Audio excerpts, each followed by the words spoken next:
Well, how the heck we doing today, guys? Are we all having fun? Not too many folks in here. While we're in here, though, and while we're hanging out, audio fine. I repositioned my mic for today because we're going to be doing some DIY stuff, so just figured I would check to make sure everybody could hear me all right.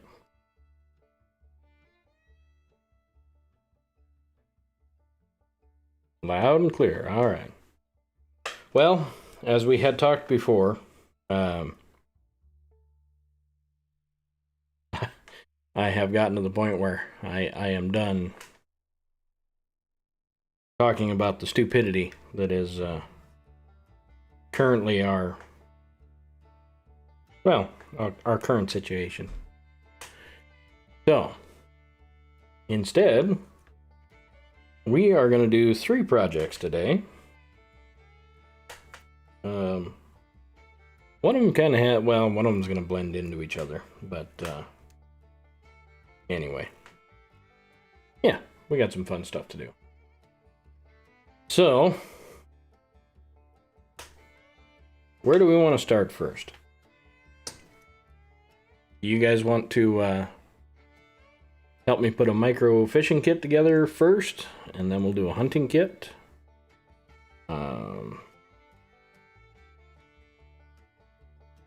Hi, Tiana, how's it going? I didn't figure you'd be in today. I thought you were going to be out on the road. Catherine, hello, hello. Good to see you.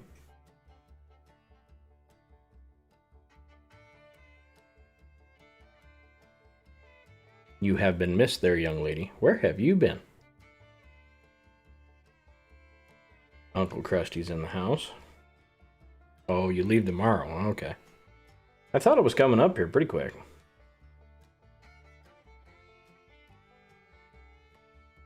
Well, Uncle Krusty, thank you for the diamond. All right. Well, so let's see. We have 3 things to do tonight. We're going to build a slingshot band and put it on the slingshot. We are going to build a micro fishing kit. We're going to make it a little smaller. You know, we did the Altoid box. We're going to challenge ourselves a little bit here. We're going to go a little bit smaller.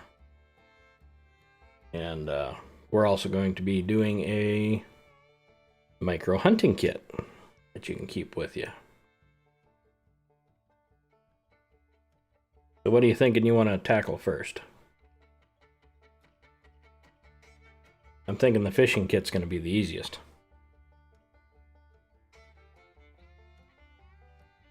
And we're going to learn the tricks tonight about how to turn a straw into a storage container for you.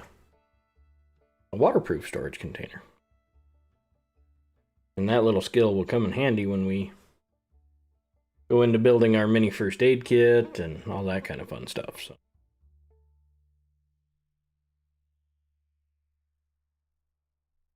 I'll give you guys time to think about it. We'll run the intro for the DIY, and by then, if you haven't decided, I'll decide for you.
think we'll start with the hardest one first.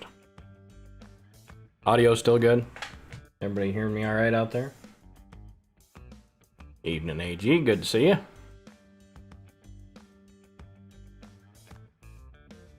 I think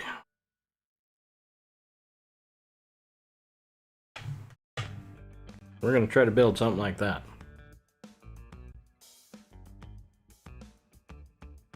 And we're going to put it on something that looks like that.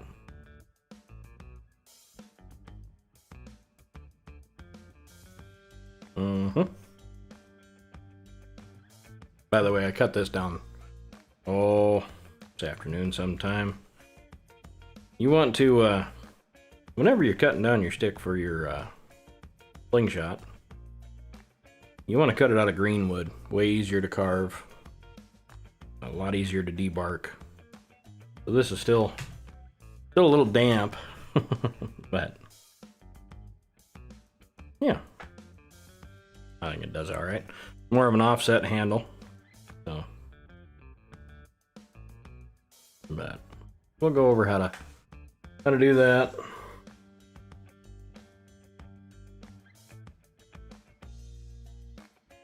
And yeah, but we'll start with the hardest part. The hardest part of all of this is this little pouch here. Building that little bugger. Now this one's out of suede, and I prefer shooting with suede, just because it's a softer leather. But you can build it out of, you know, finished stiffer leather like this one, and it works all right. They're just a little harder to get maneuvered around in your fingers and get a hold of, but they do well.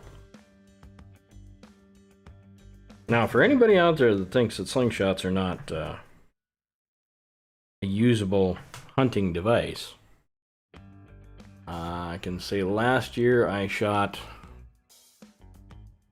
probably 5 rabbits while we were at elk camp. And yeah, it's pretty amazing how well they'll do. Now this one's a fairly light band, got decent speed, but these are just, what I do is I buy, if I can unbury it, exercise bands. You guys have all seen these at Walmart and Amazon. Now this one's a medium. I have a stronger one than this one, a little thicker rubber. But I do like the flat bands. They're a lot faster, and just easier to kind of maintain. But what we'll want to do is get that pouch started first. What I buy, I go to my local ranch store and buy leather scraps by the bag, like a 10-pound bag of them. They're pretty inexpensive. You got to be a little creative on how to use them, because you can tell this is not by any means uniform. It's not square, you know. So you got to kind of use your imagination on where you're going to pull this out of. But I'm thinking we go, let's see, that pouch is about 2.5 inches. That one seems to work pretty good. We'll go about 2.5 inches, and we're going to cut a chunk off. Now, nice part about suede is you can, well, or finished smooth leather, you know, thinner leather, you can cut it with a pair of scissors. Otherwise, you got to break out the old razor knife. Now we're just going to make a square pouch.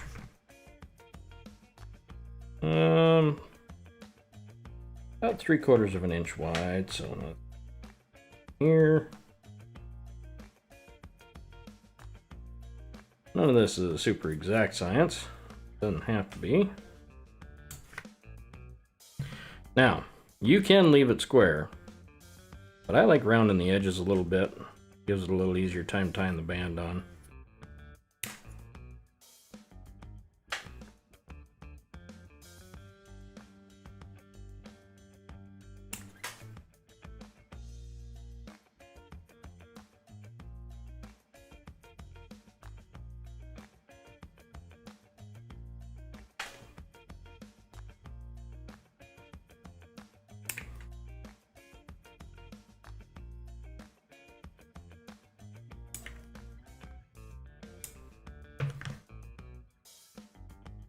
And you want something shaped kind of like so.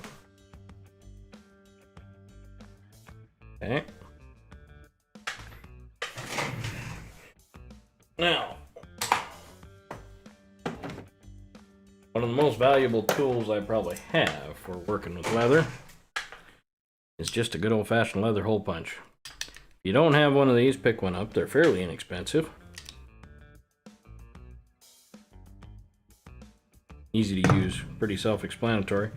This one has, I think, 6 different hole sizes. And what I'll do is I'll fold this patch over where I kind of have it centered, like so, okay? And then I will pick a spot about, oh, I don't know if you can see that very well. It's about about 1/8 of an inch in from the edge, and right in the center, okay? And we're just gonna squeeze down on that. Now, with suede, it may not come out a clean hole, just because, hey, and I got both of them. A lot of times the fibers in the leather will stop it from coming out clean.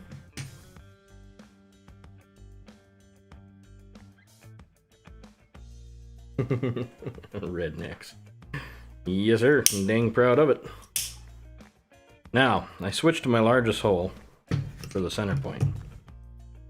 I think, Aaron wanted to know what we were making. We are making slingshots, sir.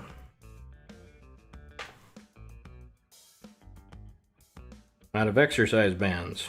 We're kind of junkyarding this together. And we'll have a fairly successful slingshot.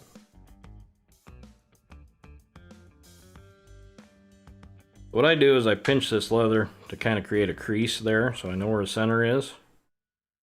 And you can kind of tell that mark right there. And then I'll center up my punch right on that line and give it another squeeze. Now this larger hole stuff doesn't necessarily punch real clean. What you end up having to do is kind of pick it out of there.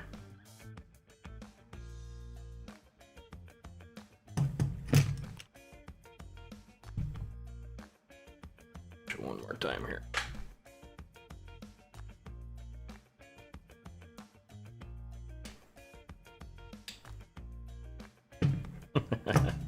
Roadside beer can catcher. There you go.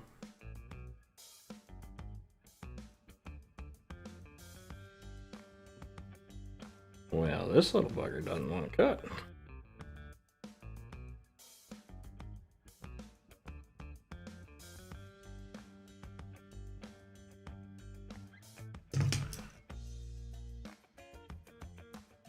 Run that through one more time here. There, I heard something cut.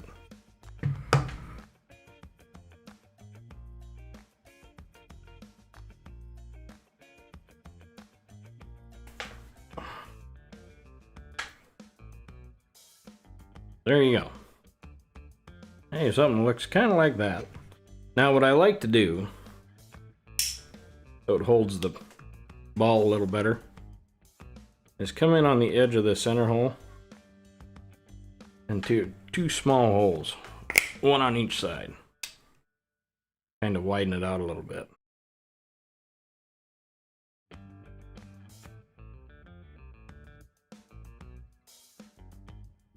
And I'll show you what that looks like.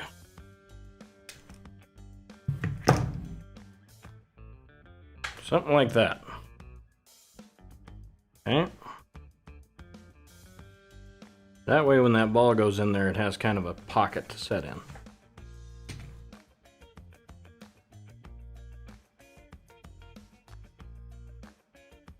And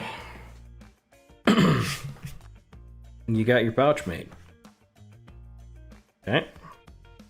Now this one's a little wonky. I'd probably clean it up around here. Straighten that pouch out a little bit. Alright. So now we need to cut our bands. And this one, it's just about 3/4 of an inch, so we're going to cut our bands 3/4 of an inch wide. I like to do with this stuff, but it cuts a lot easier.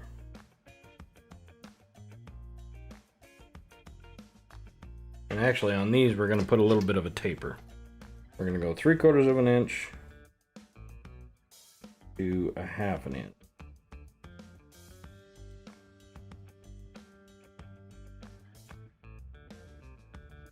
So like that. Okay? Now, the best way to cut this band material is with one of these rotary cutters. What I'll do, to the very edge, cutting.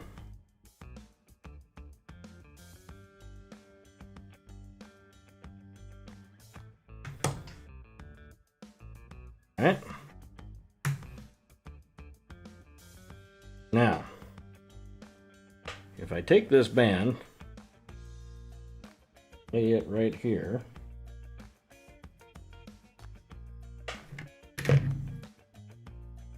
take this,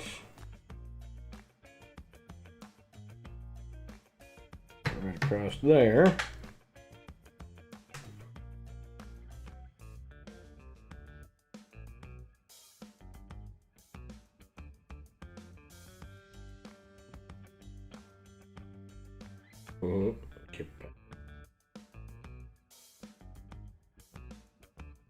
we should end up with 2 bands.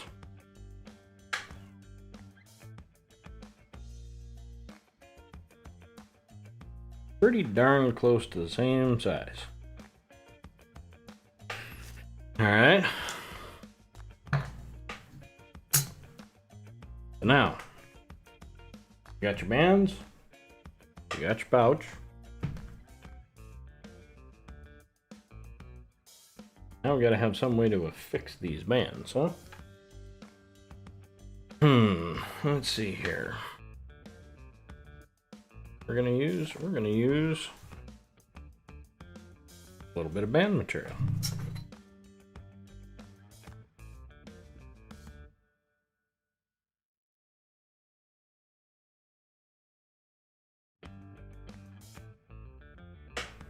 And these you want fairly small. Just basically a trimming.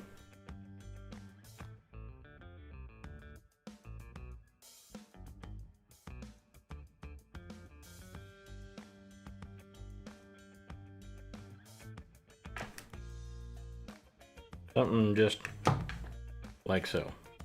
Okay. And we'll probably need a couple of those. Got us another one. Up here where you guys can see me.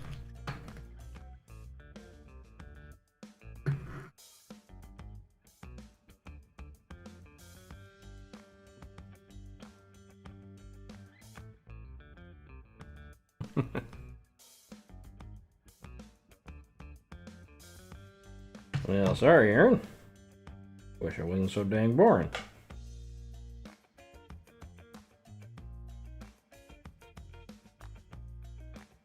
Oop.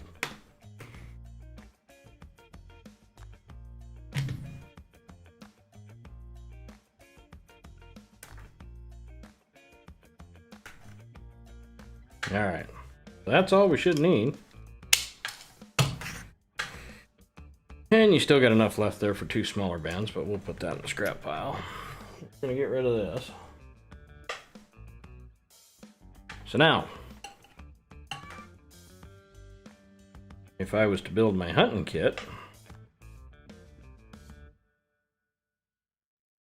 I would take these bands and roll them up best I could. Doesn't have to be perfect.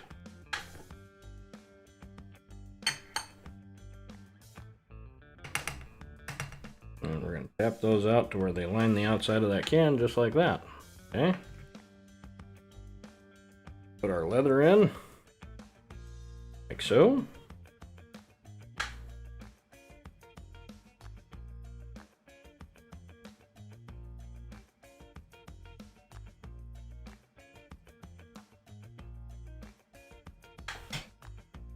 few ties or stays. Hold on just a second, I'll be right back.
Well, sorry about that. And to break up a little dog scuffle. Whew. Anyway, where were we? Oh yeah, putting our ties in. Guess they don't have to be in there in any sort of way.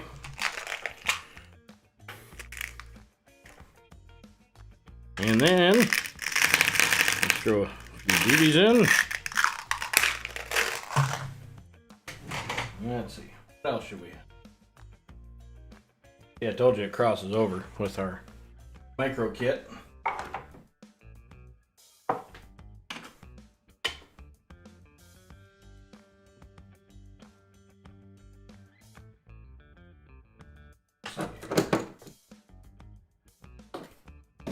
Oh yeah, I was gonna go over my EDC with you guys too.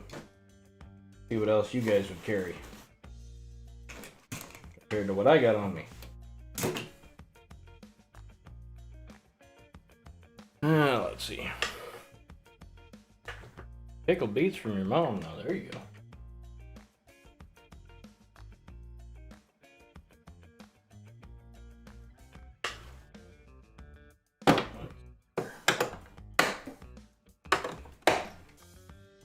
Always love when you got 50 dang different containers.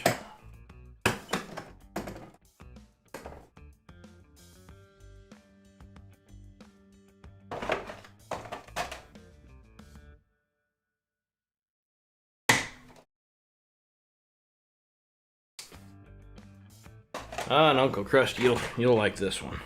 I'm gonna wind this a little bit tighter here. Well, they're actually 3/8 of an inch. They're decent size.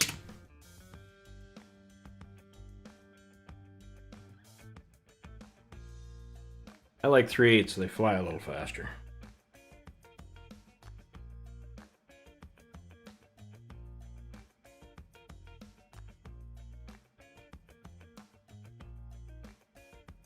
And with steel, they still have more than enough oomph when they get there.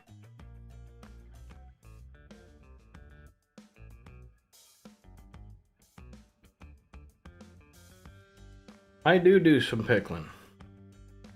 I do some pickled beets, regular pickles, and pickled green beans. Now there's a snack for you. Pickled green beans and pickled sweet peas.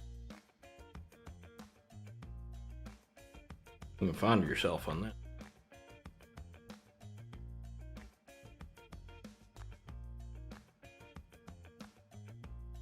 Yeah, thin magnet to keep the pellets. Yep. I'm gonna see if I can get this wound in here. I'm working on Uncle Krusty's favorite.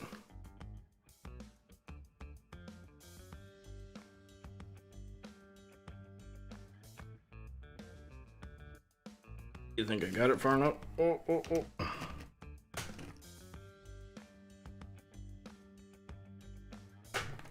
Oh, it's close.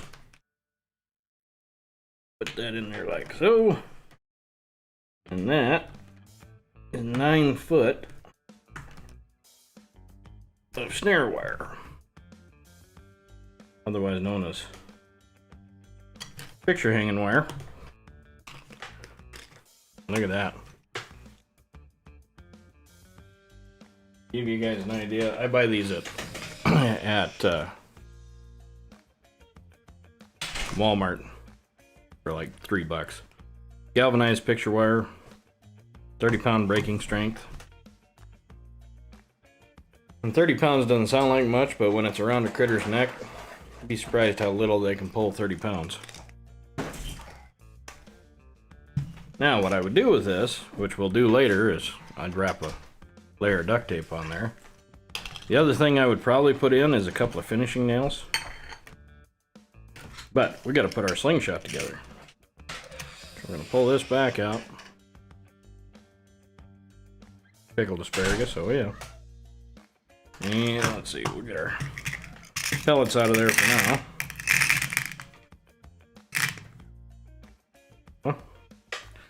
So now to put this on your slingshot.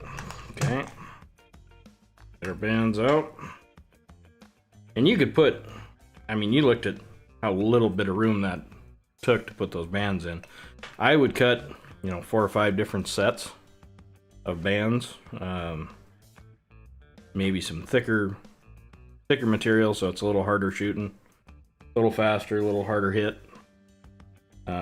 You could put a couple of patches in. I mean, there's a whole lot of room in these little cans. And you look at that can, it's only, oh heck, 2 inches round.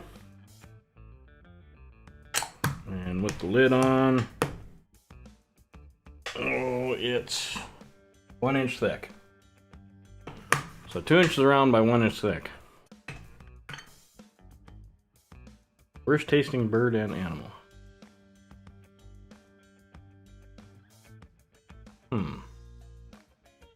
Say the worst tasting bird I've ever had was peacock. The worst tasting animal. Ooh, that's a tough one.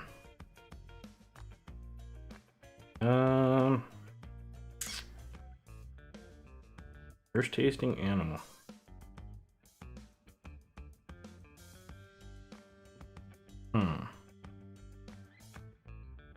It didn't taste bad, but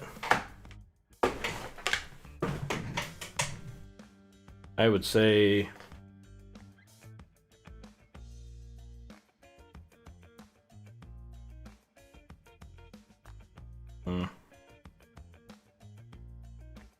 I'd have to put ostrich up there. And I know there's people out here that are going to argue with me, but it wasn't the taste so much, it was just so damn dry. I mean, you'd choke it down, but...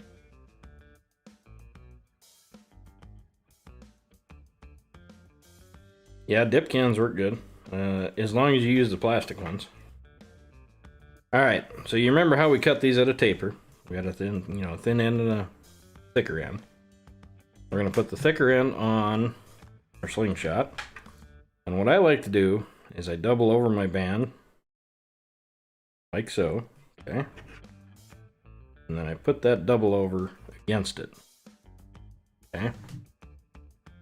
So that doubled over against the band like so, okay? Actually, yeah, I'll fight the pouch on afterwards. Now this can get a little tricky. Now you notice on the slingshot, okay, they're tapered tops on one side, rounded on the back so they don't cut the bands, okay? And what I do is I take my little pocket saw and I cut a groove in, and then I 45 that groove down so it gets a little wider, okay? And that gives these bands something to sink into as you're tightening them down, okay? So we're gonna go doubled over,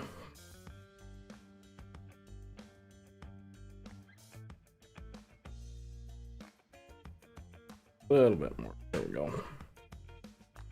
And then hold down with your thumb on that part right there, okay? This one's a little wonky because it's a bit of a side Side jaw. I'm going to use my finger actually. And what I do, I start that band out close to the edge as I can, like so. Okay? Try to get that band set straight. Then you just pull tension and start wrapping. Okay? After your first wrap, you can move your finger and just start putting tension on. You can see that band start to pull in. Okay?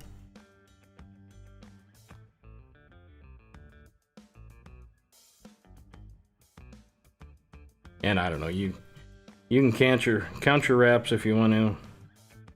I usually just kind of go until I'm halfway through a strand.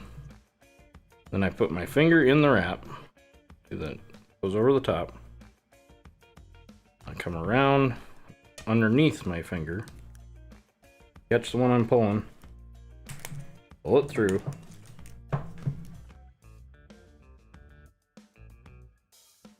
Get that to sit up in that groove a little more. Tighten all these up to where they're kind of the same width all the way along here. And we just pull this tight. Okay? And that's it. That band is on there. And you don't need to go any more than that. You can if you want. You can wrap and tie again. I have not had these come off. So now, if you're out in the wilderness, of course, you'll have your pocket knife to do this, but I'm just going to use a pair of scissors. We're just going to cut and leave a little tab there for that to hold on to. Okay, just like that.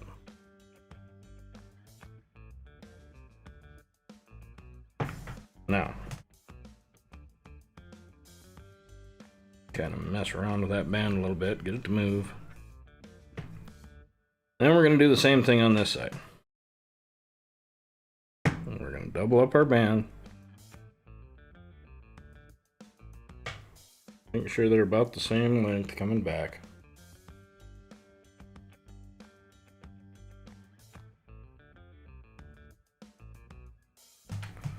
And we're going to take that piece that we had left over.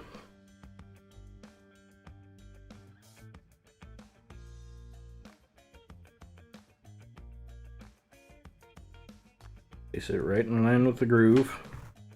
Make sure that your band isn't sticking too far over the sides. Once you get your first wrap done, this becomes a lot easier.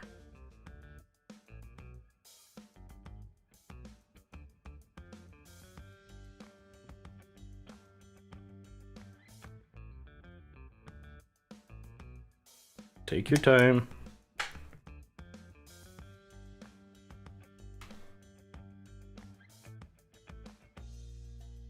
And see, now my band got caught by the wrap and got folded. You don't want that. You want it to be fairly straight. Like that.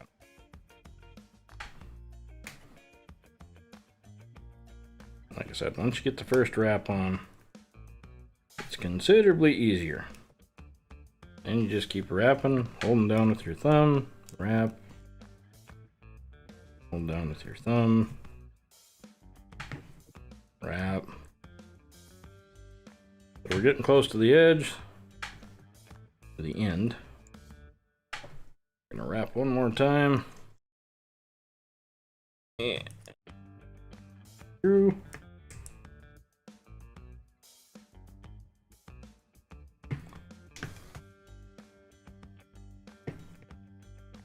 All those in the groove. You know what? This one we're gonna wrap one. If I can, guess that's it. All right. Now you got your bands on. Okay.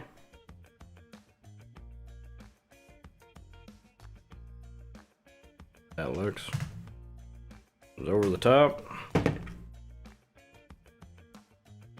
Now the fun part. Getting this little bugger on these bands.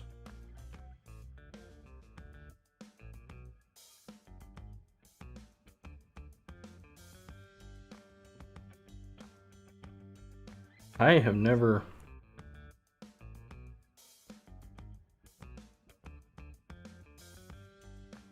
I have never ate groundhog.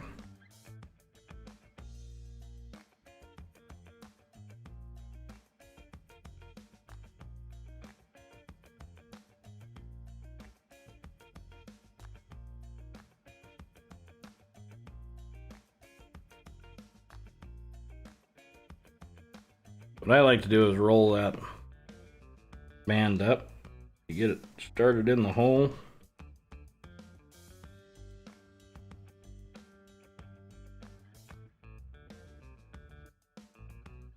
It is a bit of a bear cat to get pulled through.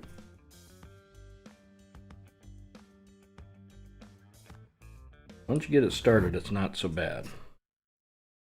And I like to pull through about 3/4 of an inch. Okay. Now, when we're doing these pouches, you know, you could just wrap it right there if you want. I like to put a little tension on it. And we're going to do the same wrap that we did on the main part.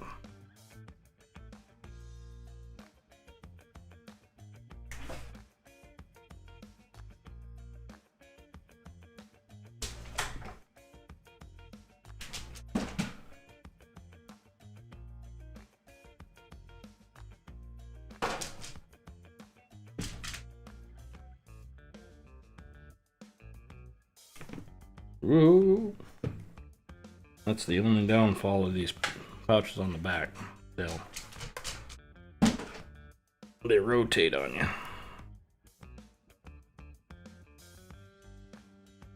That's probably. Keep a hold.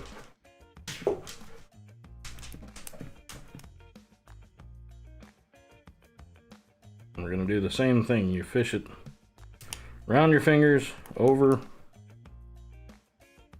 and tighten this up best we can.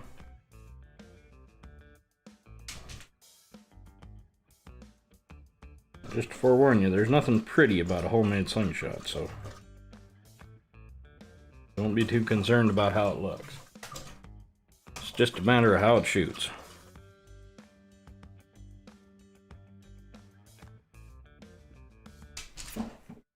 Clean up your stuff that's sticking out.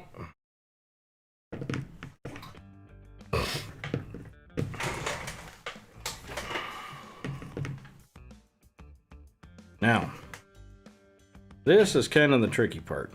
Once you get this fish through, you'll have to excuse me. Hold on a second.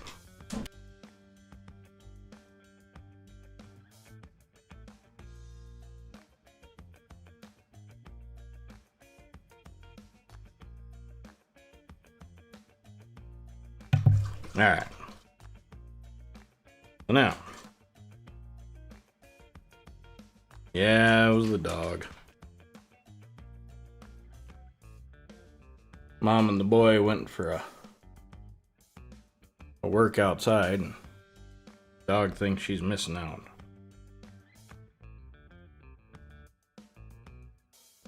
Or she's at the window trying to tear the world apart.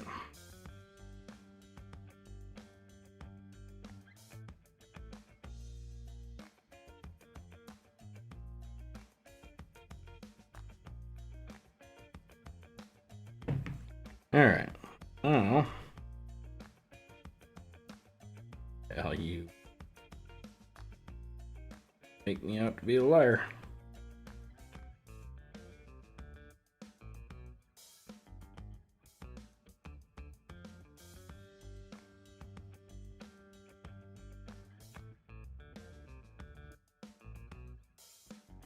Oh. Once you get a hold of it, it ain't too bad to pull through, but that first initial grab gets a little tricky. Now, the other thing you got to make sure is that you're not twisting these when you're all done. Pretty close to even, actually.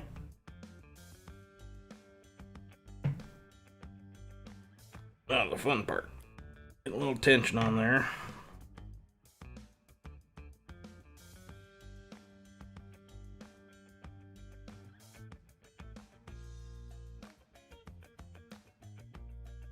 That first wrap started. is a pain.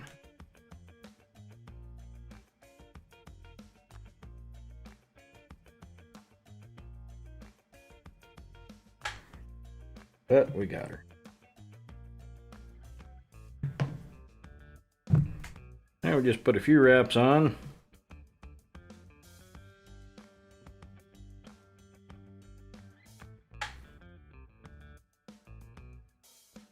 Over. Around. Under. Try not to lose the whole works here. And I did. Way there was enough wraps on there, it stayed.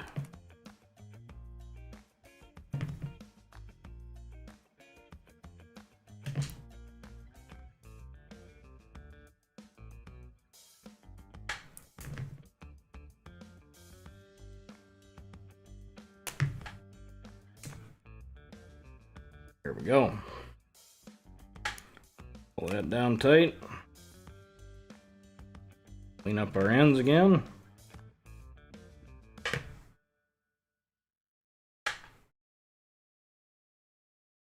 And let's see here. Turn out. No twists. Look at that.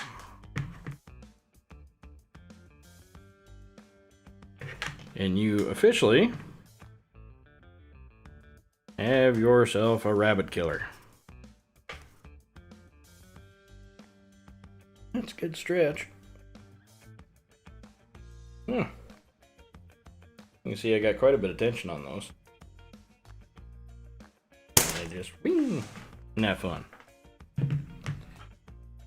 Now, does everybody know the technique for holding on to that BB? The correct release, anyway. Don't pinch it.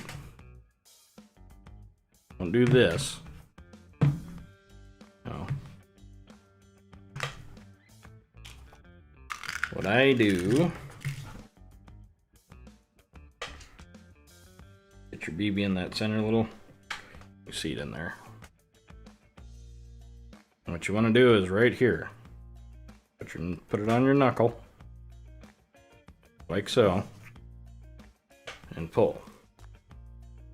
And all you got to do is just roll that knuckle off, let the tension out of your hand, and it'll pull it right out of your hand. That way you're not pulling your shot.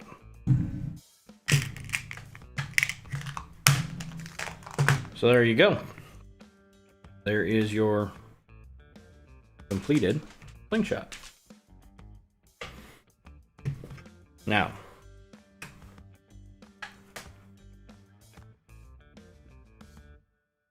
you shouldn't have to take it apart to put it back in here. I have a loose band laying. We're going to give it a try here.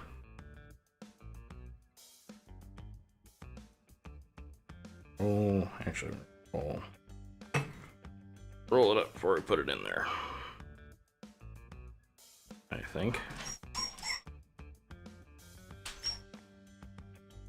You can hear a pup that really thinks she's missing out on stuff outside.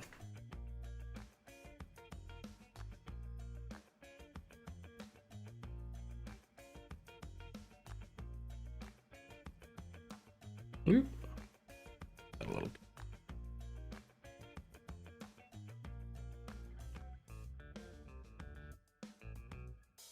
Well, you know, some of the stuff that we learned as kids isn't a bad thing to remember now.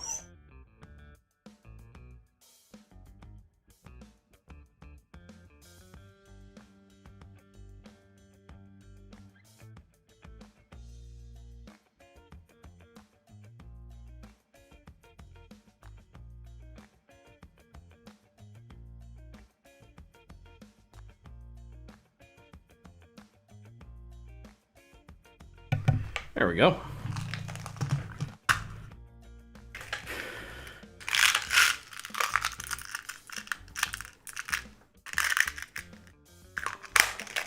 Oh, your index and your middle right here.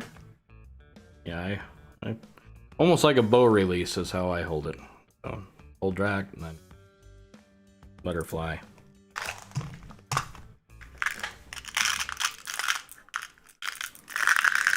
Alright, so we'll put a few pellets in there.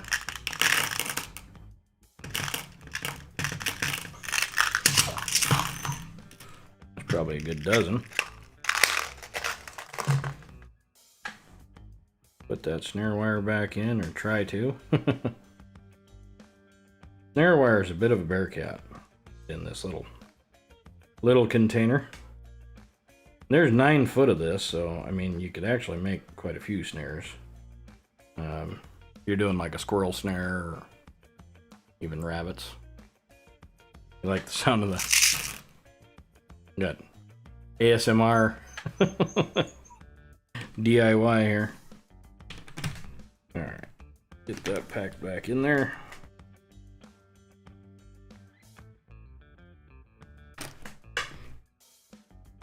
You know what? I'm gonna grab one other thing.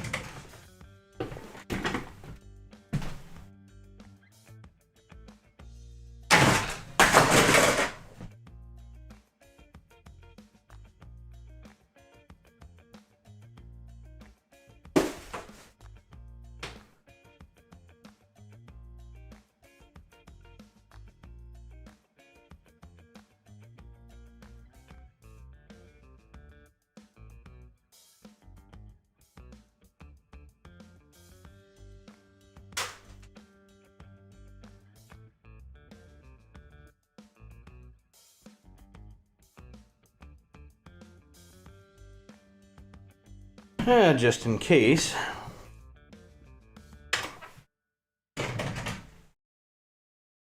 We're gonna put a few little copper nails in there.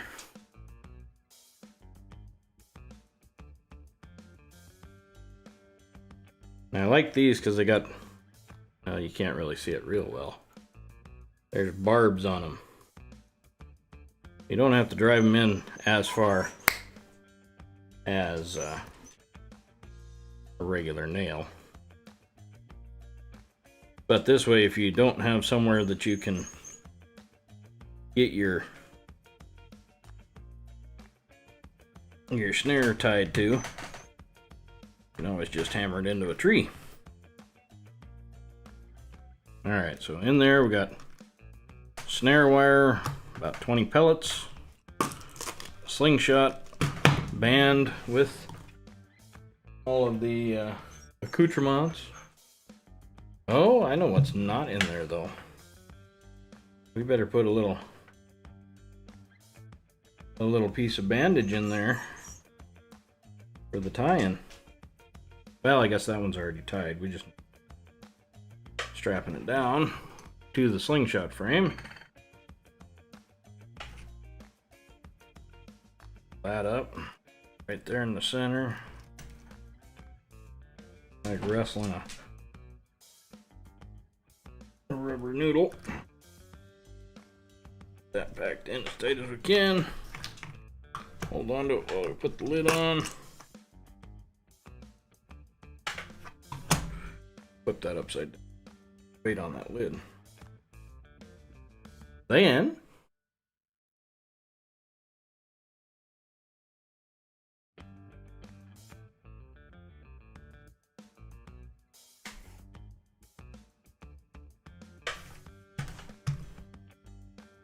we're going to take some electrical tape, get it started. You'll have to forgive the dog.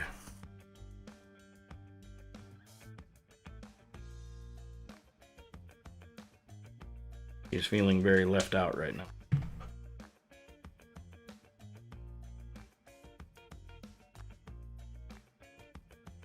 And I just keep wrapping until, oh, I don't know, I got 2 or 3 feet of electrical tape on here.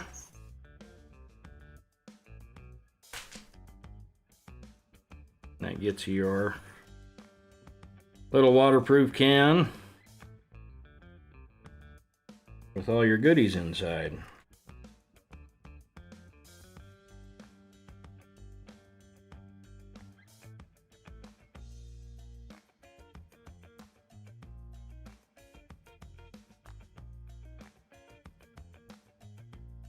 Now, as you're rolling electrical tape, if you guys don't know this, you want to put a bit of a stretch on it.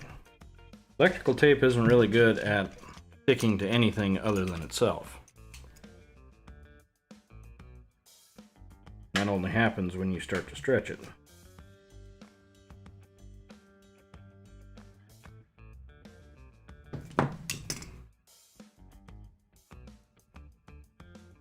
And there you go.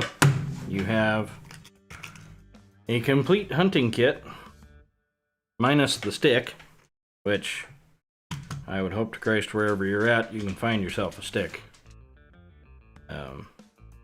Hell, you can even make these out of metal if you wanted to, if there was some heavy wire laying around. But remember, take your time, because you might need to eat with this thing.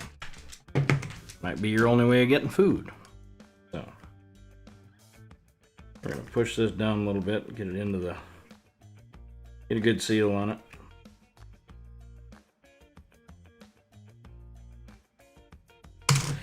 And there you go.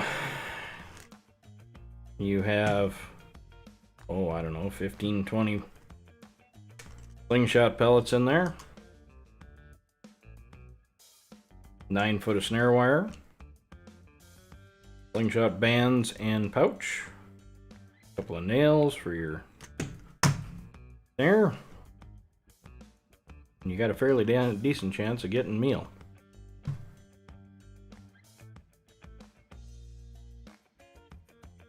So there's one kit. Now, let's start another one. We're going to do a fishing kit with this one. Catherine, thank you for gifting the sub. DC Native, welcome. It's a shit show, but you'll get used to it.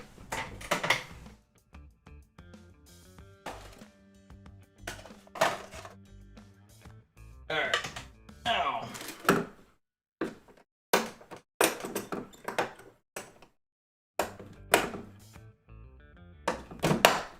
Just a second here.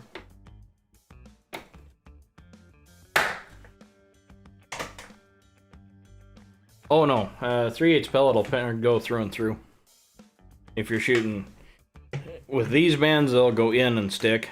They won't come out the other sides. If I use the heavy bands, they'll go through and through.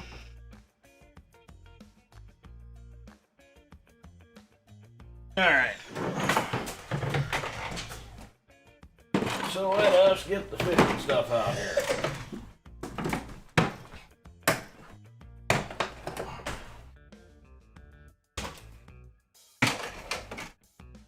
Alright. So of course, to do any fishing, you gotta have fishing line, right? Oh yeah, you can recover it. The other thing you may want to do is take these pellets and paint them. I know you think a silver pellet is easy to find out in the grass. It's really not. Because it reflects the colors around it. But if you paint those up like a blaze orange or a hot pink, they stick out. But starting the fishing kit, of course you need line. What I use is these little metal bobbins. And they got, oh I don't know, there's probably about 35, 40 feet of 30-pound braided test on there. So we're going to start with that in there. And we need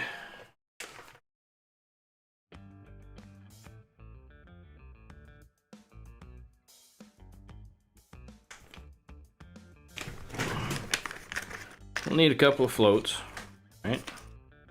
And I buy these little South Bend 3/4 inch floats. They fit right in there perfect. And let's see. You know what, just for giggles, I got some little micro crankbaits.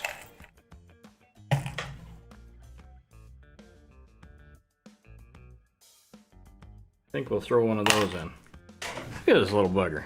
Isn't he cute? Just a little. Oh heck, he's not even. What is he? An inch and about an inch and an eighth long. Single hook.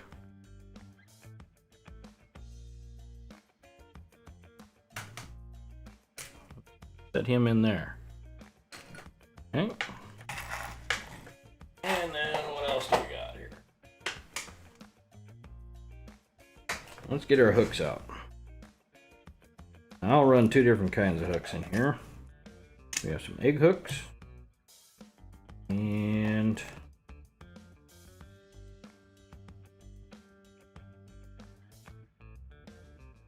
oh yeah, Sarge.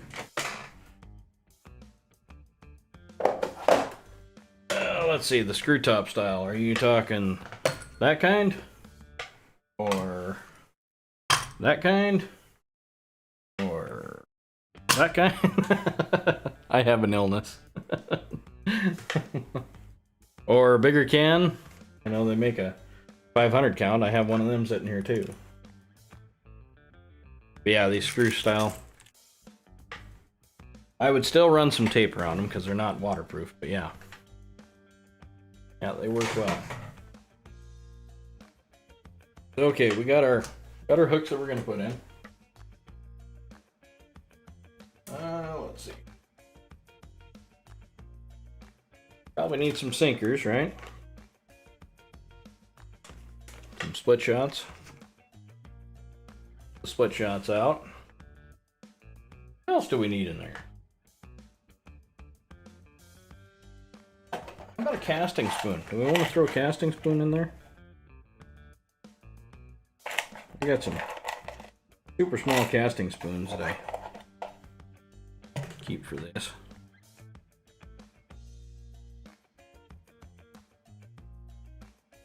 Eagle claw, yeah. Let's throw a little casting spoon in there too. We're getting a little tight. Let's see here. Well, we better get our jig heads in. No self-respecting fisherman would not have jig heads. Bobbers, yeah, we got bobbers right there.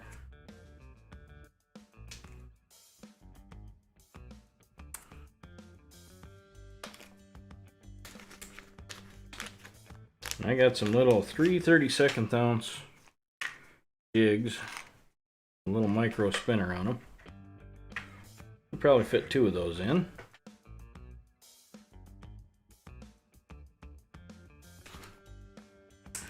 And let's see here, what body do we want to put in? We got some twister tails, 2-inch. Got some double tails. What else do we got in here? Got some shad bodies. What do you think? I'm kind of part and partial to the double tails, but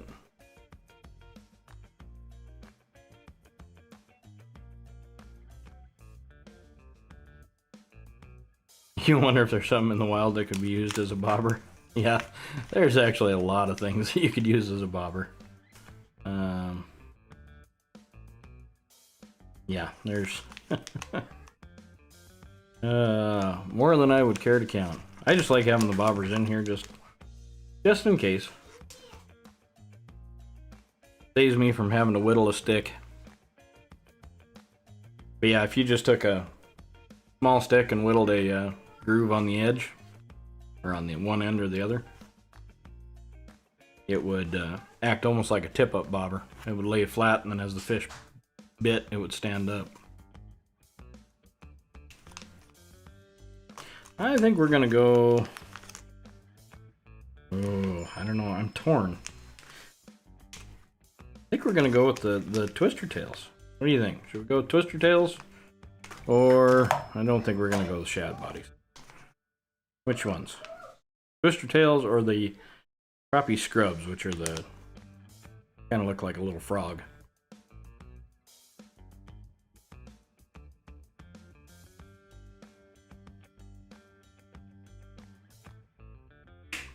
Flyer tail, okay. We'll go with these. There we go. And let's see. What else can we?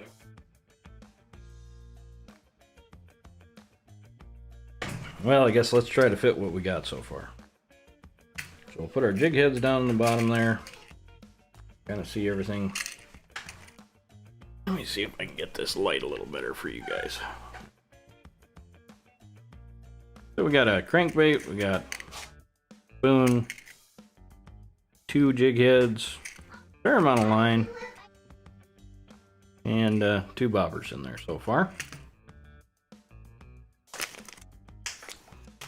Now, this is where it comes in handy knowing how to build these little straw containers. Okay? Because one thing you don't want to do is just take these like plastic baits and just throw them in there, because they'll end up melting and sticking to everything. And they got to be in their own container. So, what we're going to do,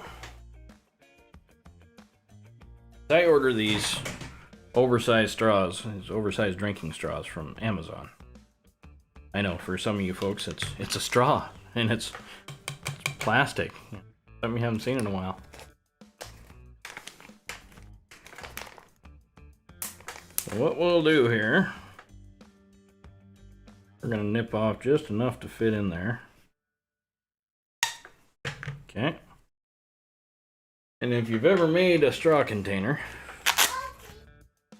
you know what I'm doing here, but if you haven't, all you need is a needle nose pliers or a Leatherman or whatever you got, and a lighter. And what you do is you crimp the end where you have just a little bit of plastic poking out. Move that with the camera. Just a little edge. And you want to take your lighter and you want to burn that edge down. Okay? You want to wait until it's completely cooled. It doesn't take very long. And you want to let off the tension on your pliers. Now you have a small little tube. Okay. Now the fun part's going to be packing these big buggers into this tube. And what I end up doing, usually using a pencil, one around here, to really mush them in there. A high-tech term, mushing. Get them packed in as tight as you can. Get the next one, I fold the tail over. Get it kind of lined up to where it goes down the side of the other one.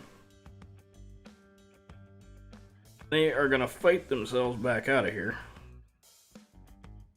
Forewarn you, we might have to go with a little long tube, I think. Whew.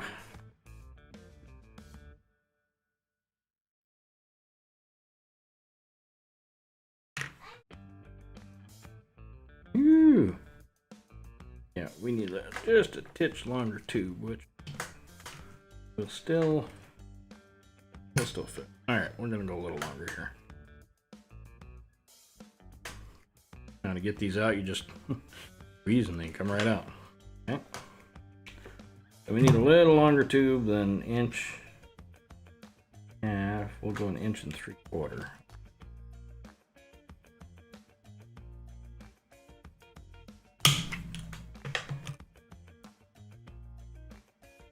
Ultraman, it's good to see you, sir. Now, here's one problem that you got to watch with these straws. They'll crack as you cut them. They're awfully brittle.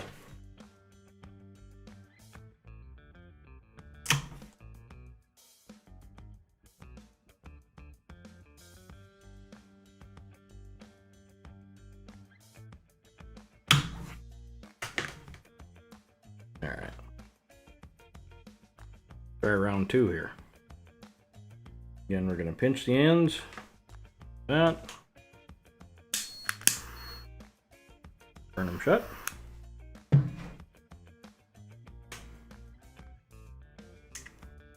Good to go.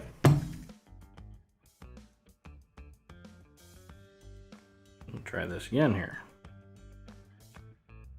and stuffed in there. Ugh. And as far as we can stuff him, 2 stuffed in there.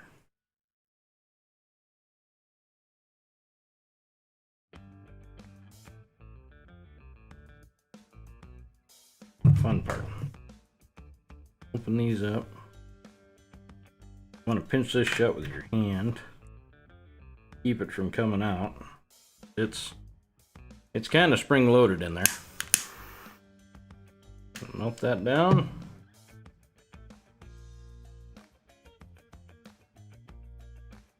Oh.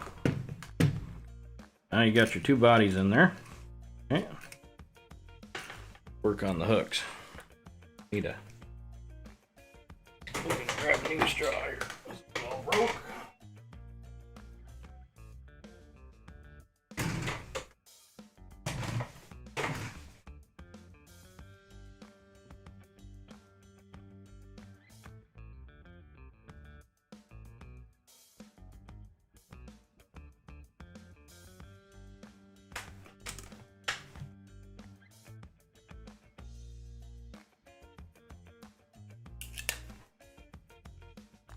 Yeah, paper clips work. Safety pins will work. Safety pin's another good thing to keep around. Now we're going to make a small container for our hooks.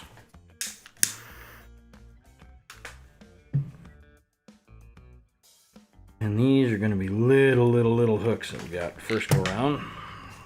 I don't even probably need a container that big. These are egg hooks, salmon egg hooks. They're little dinky buggers.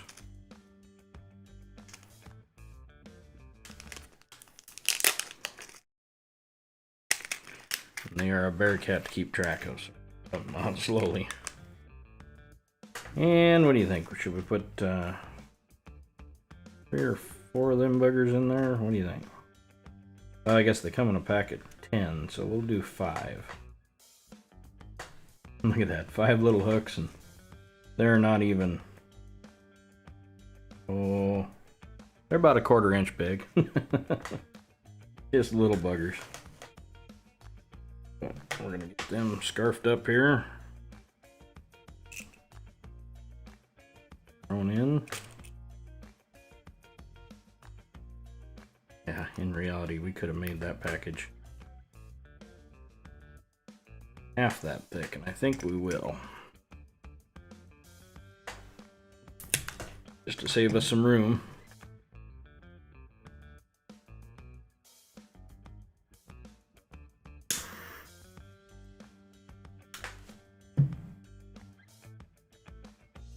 Hold on to that until you'll see it'll go from a clear to kind of an opaque color.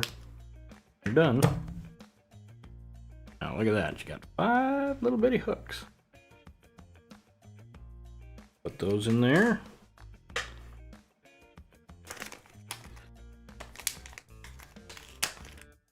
Go with, now of course, you know, if you're into an area where there's some smaller bass or something like that, those hooks are not going to be big enough. So what we'll do is we'll also put some number 2s in there. Well, I guess these are number 8s, aren't they? Yeah, number 8s and little bitty buggers also, but at least they're a little longer, get a little deeper in the throat if you're catching. Yeah, we'll dump them out. And we only need about 1 inch long. Them.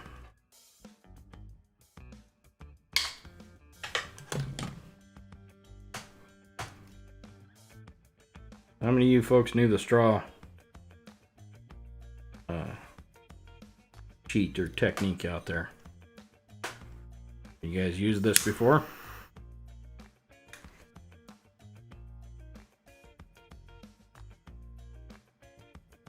Yeah, well, salmon eggs can also be tipped with oh, like your, gosh, what am I thinking of? Like a maggot. Oh, that sounds horrible, but it does catch fish well.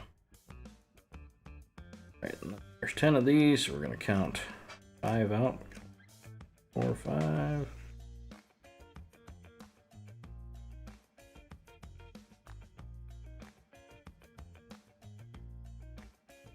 Those in there.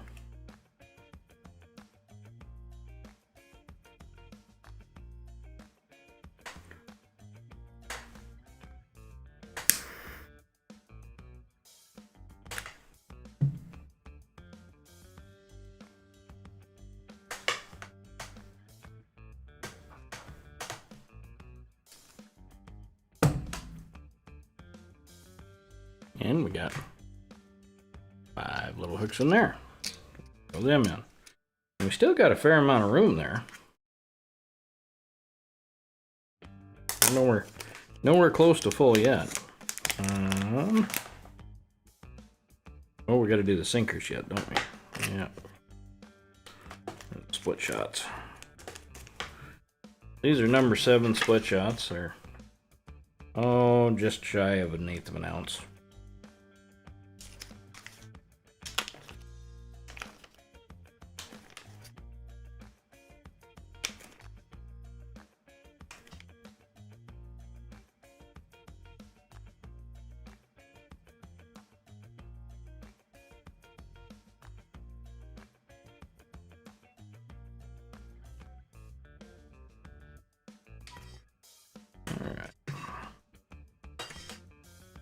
Okay, this we're gonna kind of measure it out here because we're limited to our hand size.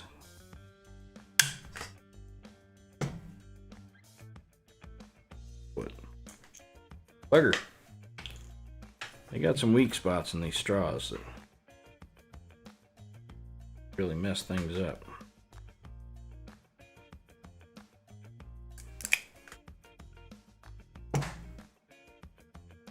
Cut a little slower, I guess. I don't know.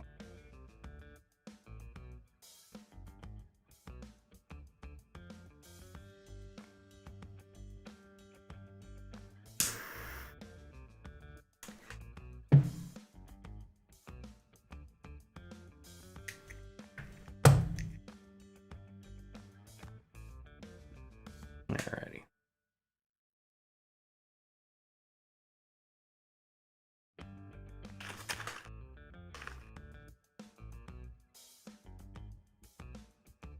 I don't quite know how many is going to fit in here, but we'll dump some out in our hand.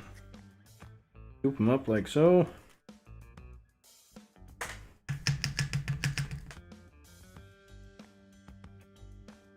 One, 2, 3, 4, 5, 7. So we're just shy of 1 ounce of weight.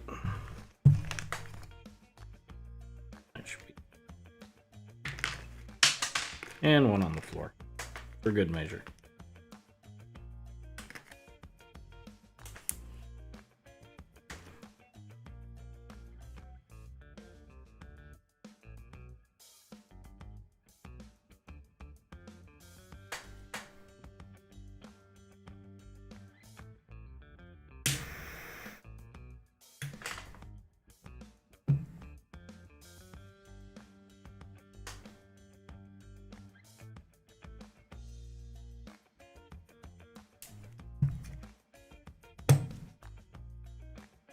Alright, so put that in there. Alright, what else should we put in there?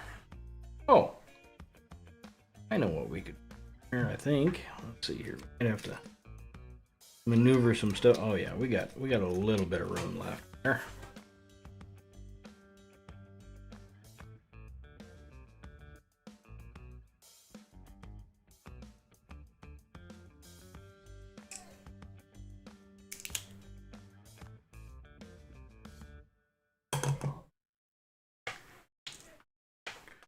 We are going to put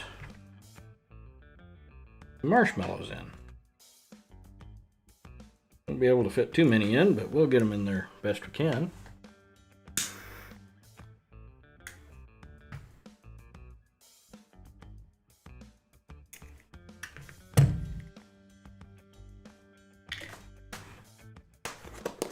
Is what self-respecting Montanan would be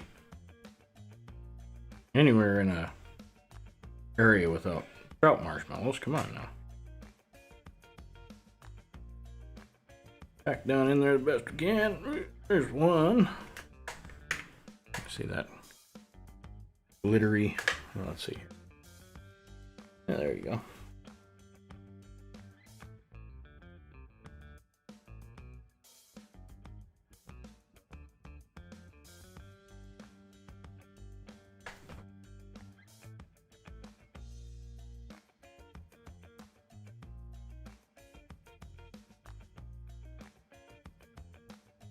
That one in there.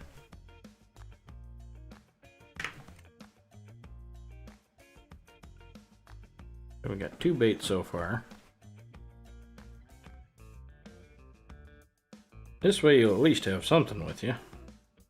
If you can't find a worm or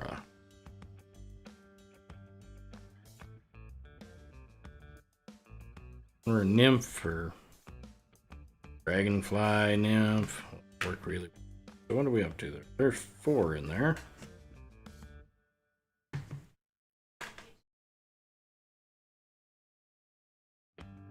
Yeah, with corn? Yes, sir. I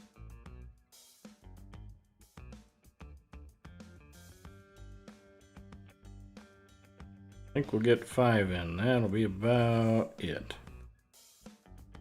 There you go. There's 5 little marshmallows mushed in there.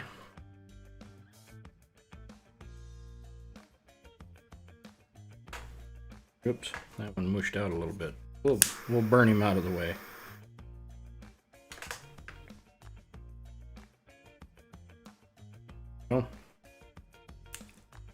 Oh, what happens when that stuff squeezes out? Don't let it burn shut.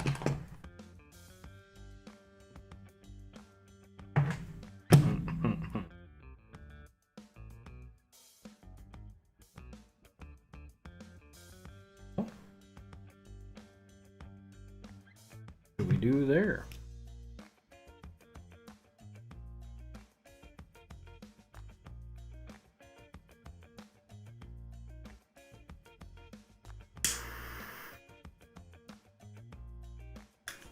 Sugars aren't letting it seal. There we go. Now we got a seal on it. Not a very good one, but a seal. Alright, now we're gonna get that kind of crammed down in there. We'll see if we can get the lid on.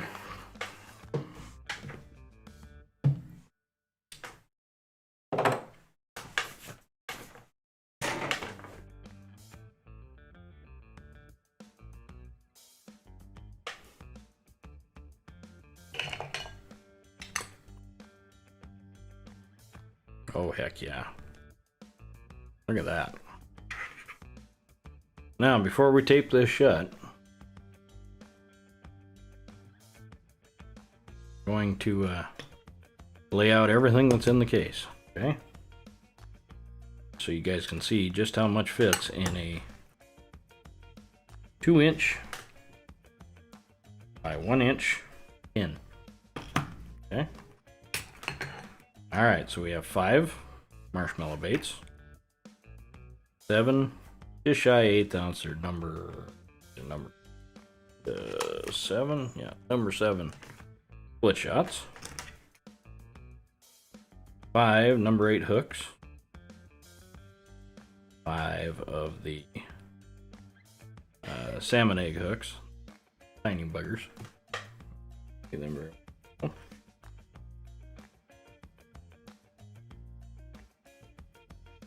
Have 2 bobbers, except this one is wonky, but yeah, it'll work in a pinch. Problem is, I'll just fix this bobber.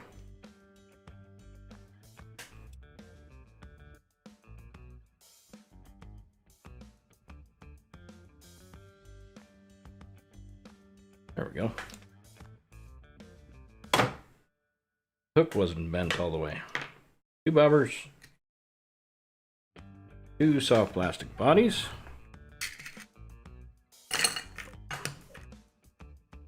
Oh, 30 odd feet of 30-pound test braided line. 1 very small crankbait. 2 32nd ounce jig heads with the little micro spinner blade. A casting spoon. Think of anything else?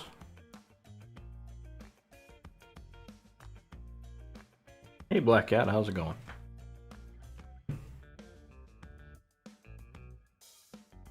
Thread tape, yeah, thread tape would work good. I like putting electrical tape on the outside of them, like, but I can reuse that electrical tape. What about the old-fashioned? I don't know if this will fit in there or not. We'll see.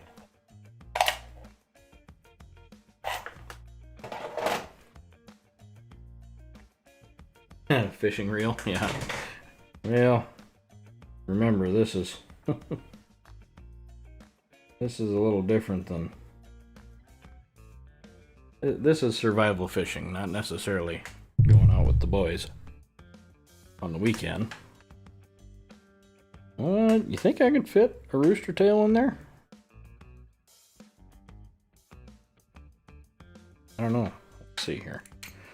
We'll put him in first. Put the string in. Put the bobbers in. That little bugger on that side. This little bugger on this side. Oh, I bet we'll get him in there. Couple of jig heads. Let's do this bigger stuff first. Actually, go hooks first. Hooks randomly down in there. Jig heads.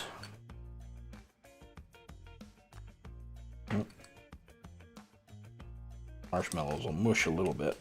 Put the lid on. Oh heck yeah. Look at that. We got one more lure in there for you. Alright, now we're going to grab our electrical tape.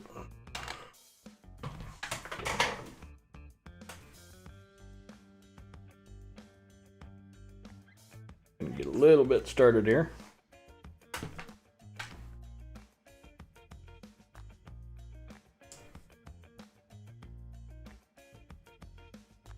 And again, you want to pull that tape tight as you're going. Kind of activates the adhesive on it.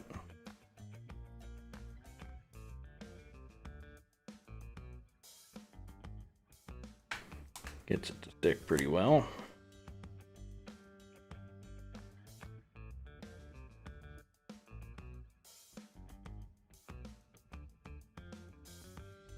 I just keep wrapping. Till I get, I don't know, a couple of feet on there. You can always use electrical tape.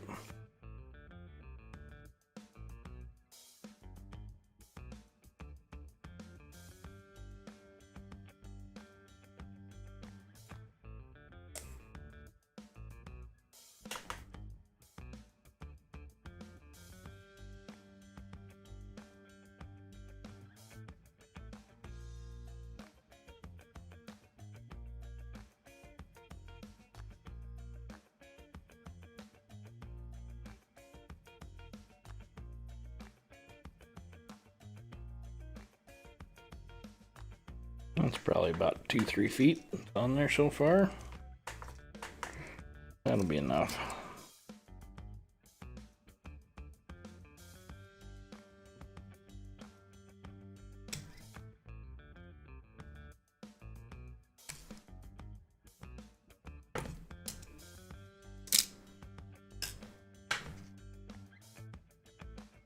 Stick that down good and tight. Run around her one last time, making sure everything is down tight as it can be. And now you got a fishing and a hunting kit. all in, well, let's see. They are about 4 inches by 2 inches in your pocket.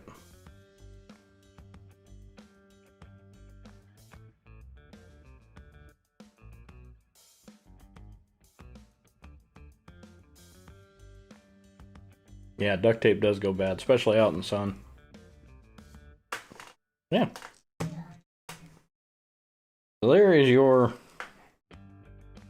food gathering kit in its entirety.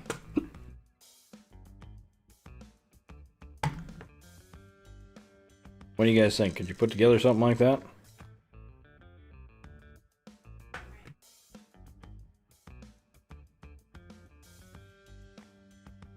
Cast net next? Oh, a casting net? Oh man. That would be a couple of week-long show. How to make one or how to tie one?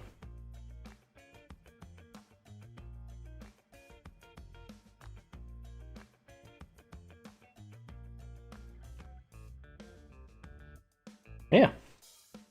I don't know, I think something like that in your pocket wouldn't be too bad to carry around. Fairly indiscreet. You can hear that rattle trap.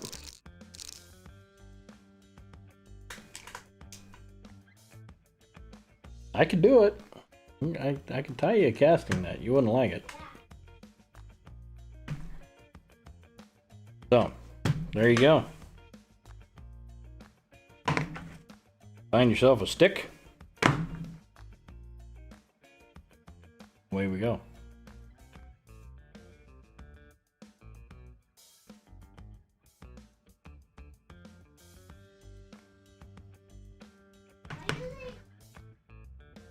You can tell. Well, you can tell how wet this bugger was. Look at how checked that is already. Just in a couple hours time. This is probably about the worst year to cut these because the sap is all up in the tree trying to get last bit of life going. Yeah, so if you ever see bags of leather or cutoffs, don't pass them up, guys. Leather's not the easiest thing to make. I don't care how good you think you are. Yeah, you can brain tan, you can do all that kind of stuff, and I know how. I just prefer not to spend my time doing it. It's not fun. Now, I guess let's go over. Let's go over what I carry every day. Because that's fairly important for you guys. You got to start getting into an EDC thought pattern. What you're going to have on you every day. Okay? You guys always see me playing with the Leatherman. So every day I have my Leatherman,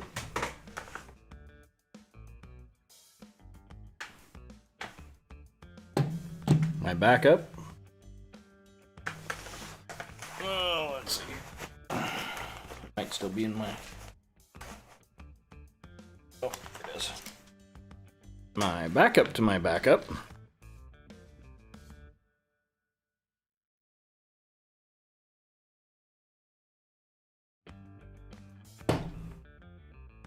Magazine.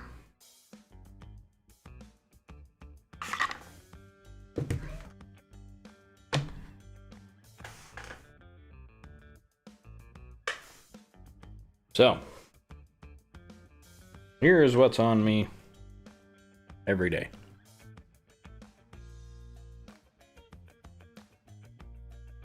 How many knives do I need? One more than it takes to dull.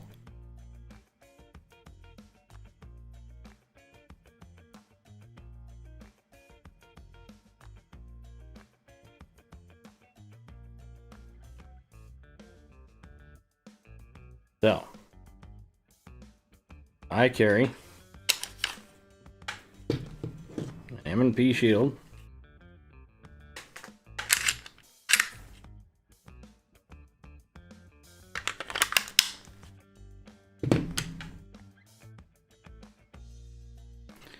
This is a Cytac retention holster.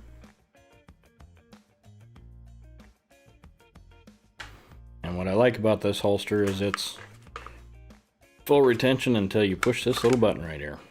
Then it comes nice and easy. And if you notice, when you grab the gun and you push that little button,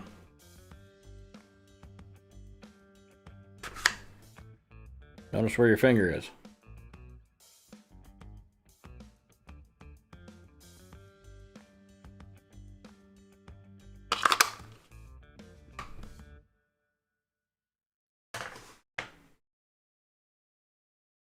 So, got that on me. Got the little Swiss Army knife. And the only reason, to be honest with you, that I carry this one, this reason right here.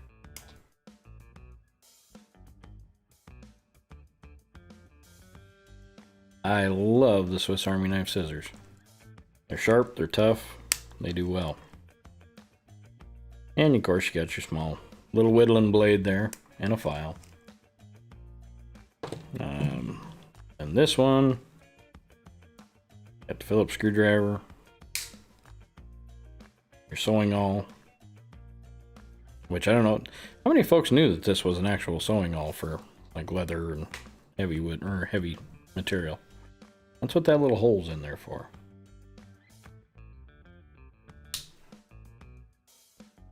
And it's got a can opener that's actually super sharp and works well as a spoon gouge if you need to carve yourself up a spoon. But it's the can opener, small screwdriver on the end there, small straight,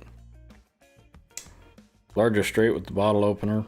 Some people claim that that's a wire stripper down there. It sucks as a wire stripper, just to let you know. And then small blade, a large blade.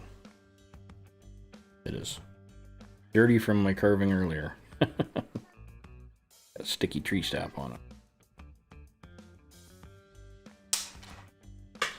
Now, here's a little trick for you. When I'm carving, I carve with this blade. The reason I use that one for carving is because I'm okay if this one goes dull. I save this one for game processing and cutting meat.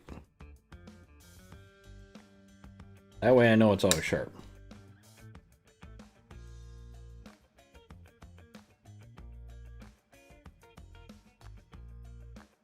I did not know that tanning hides came from piss poor.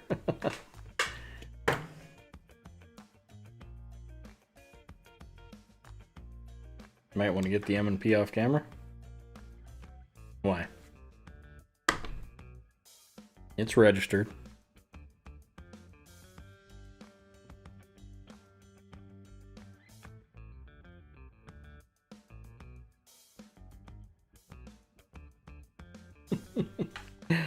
Okay, I'll remove the firearm.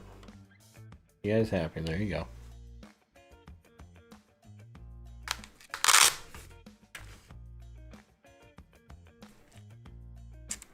Well, it's an airsoft. Just looks real.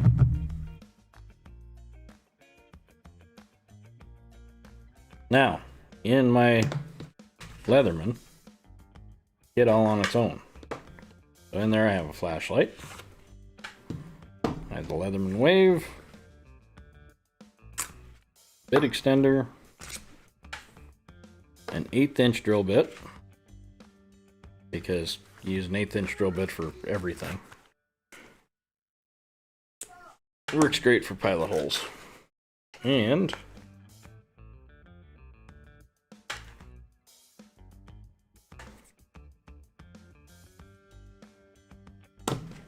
the bit kit. If you guys haven't seen the Leatherman bit kit, it's actually a Pretty good little deal.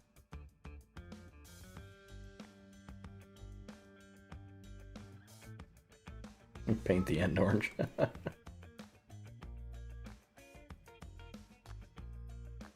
Well, at this point, I don't know how long I'm gonna last on YouTube anyway, so I don't know. Anywho, so we got the flashlight, which is green light. Not a bad little bugger for brightness.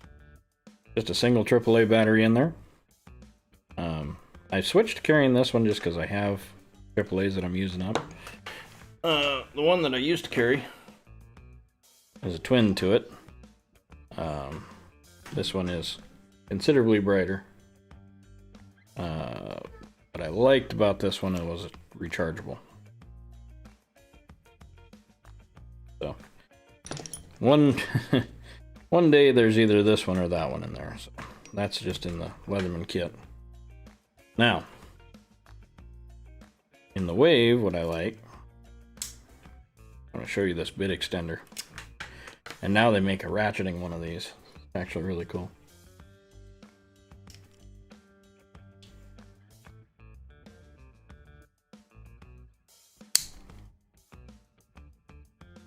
That makes it a lot easier to run a screw in and out without knocking your hands around.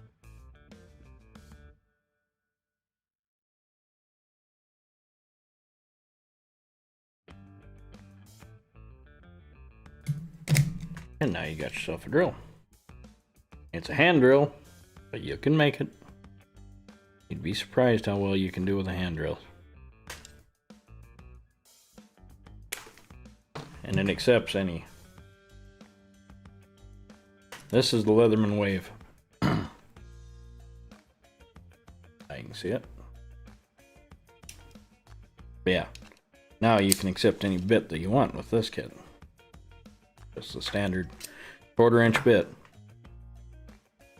But the Leatherman bit set is pretty impressive because it comes with the Phillips and flat.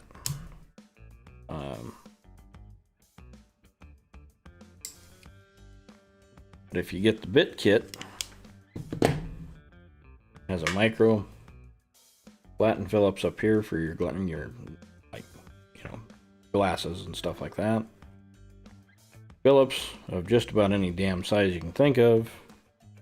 Flats, square drive, Torx. And over here you have your Allens, metric and standard. I mean, you have, I don't know. Let's see, 2, 4, 6, 8, 10, 12, 14, 16, 18, 20. You have 40 different bits. Just this one little bugger here.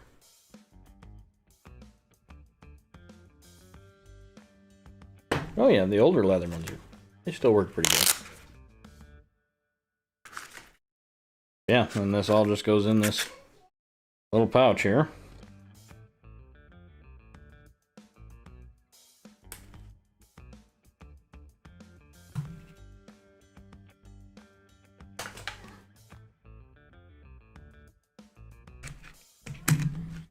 One on each side.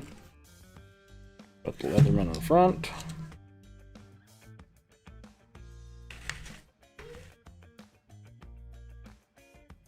Put your flashlight.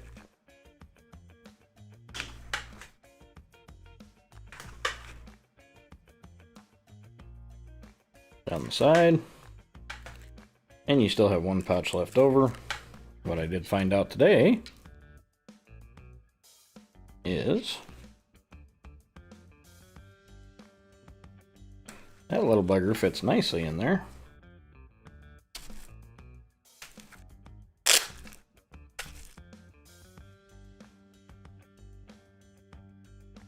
Not a bad little kit.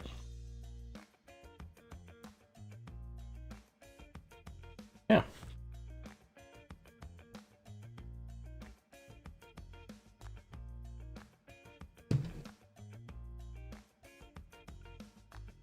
Suppose better move that off too, they'll be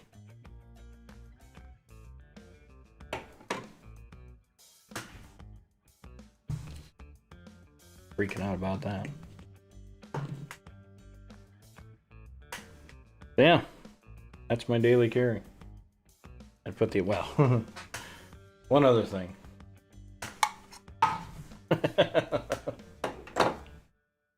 Gotta make sure that's in there.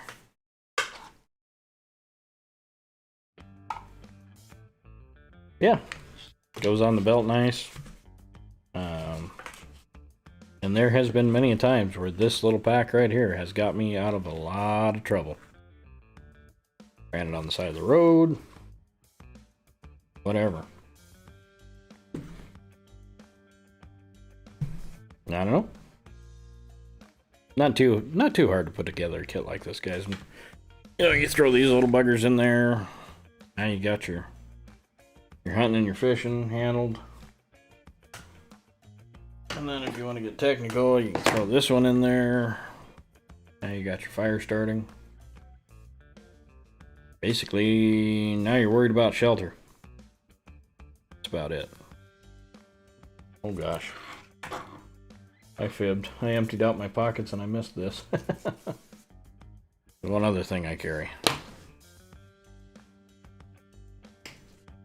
This is a fire steel. Ultraman, go ahead and start giving me shit now.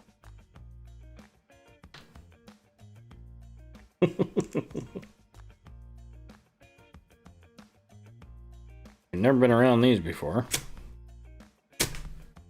Pretty easy to start a fire with them.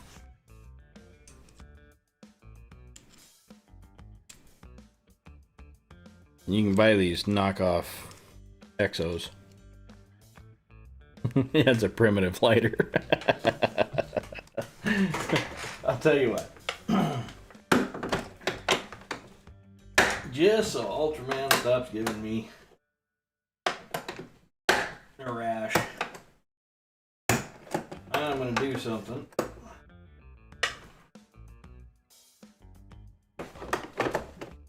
Bought these, and I'm still yet to use them. There we go.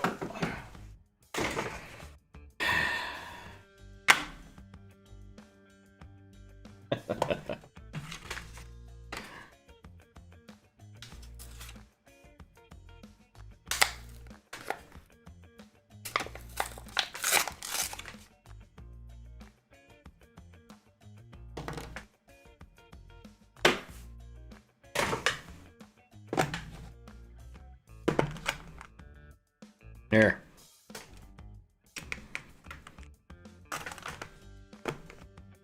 There, now Ultraman can stop picking on me. There's a Bic lighter in there.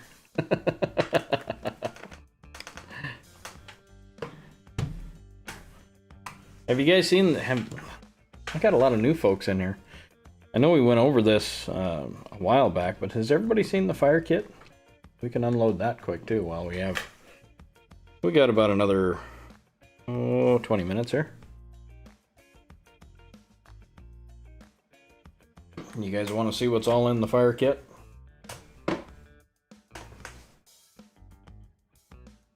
All right.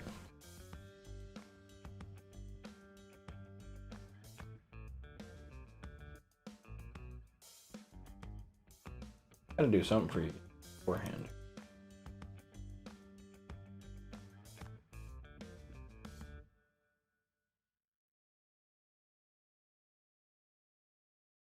That loaded up.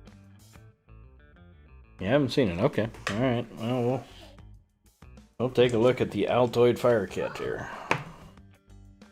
So we got fishing, or the hunting kit, fishing kit, fire steel, fire kit. Man, that light is just a little too bright. Side here. Prepping 101. All right. So now, thanks to Ultra, got a Bic lighter.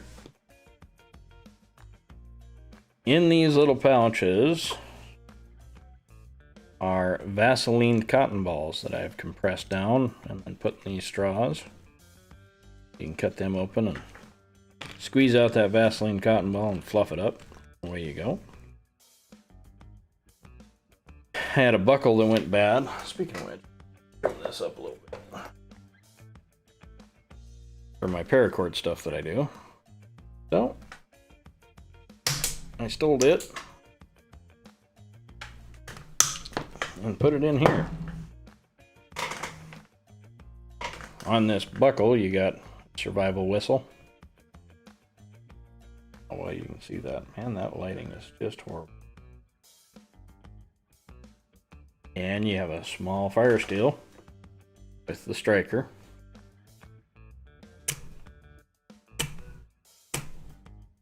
And you can get a decent spark off of it. And we have just some standard cotton balls. We got 4 cotton balls in there. This is waxed, paraffin wax sawdust. Okay.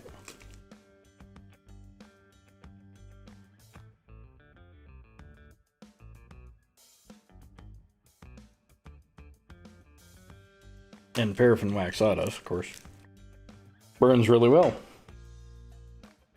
And we have 1, 2, 3, 4, 5, 6, 7, 8 strands of jute.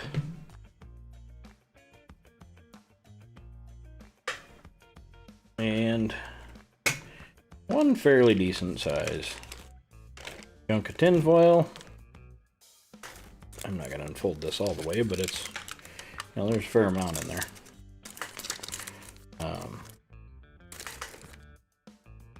You need to make a quick pan or boil some water. Get it done with that. Does everybody know why you use jute cord?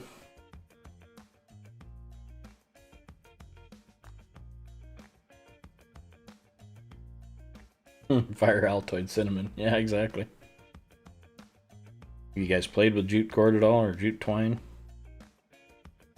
Now the reason it doesn't seem like there's a whole lot here, but you know what, actually I'll save those because they're already cut to length. You can buy this stuff pretty damn cheap.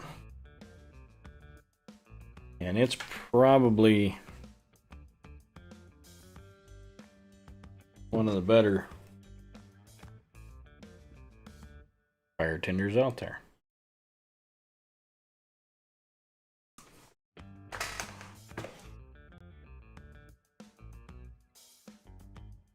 And what you do with this, it's twisted together, so you can kind of see as I twist it backwards.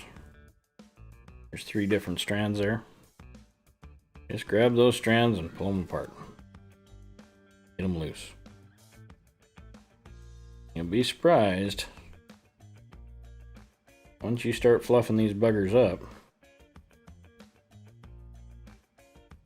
how much material is actually in jute cord or jute twine.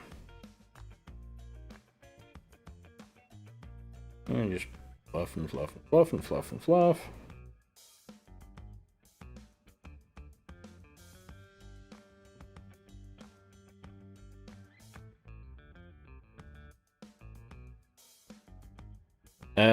The Vaseline soaked cotton balls will burn when they're wet.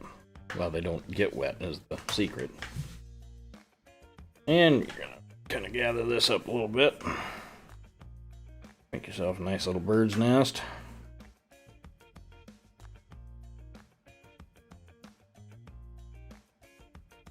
You want it pretty airy.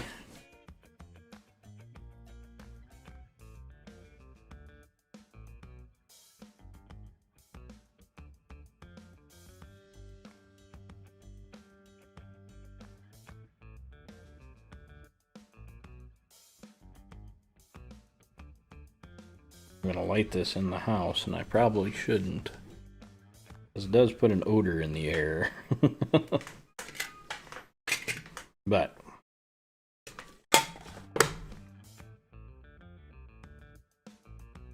and just keep fluffing it up to where it gets kind of poofy.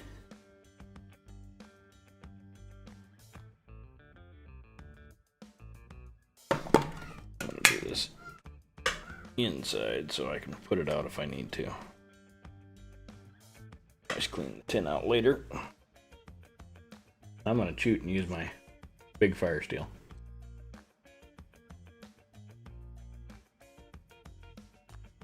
This is actually a little one compared to my full size. And away we go.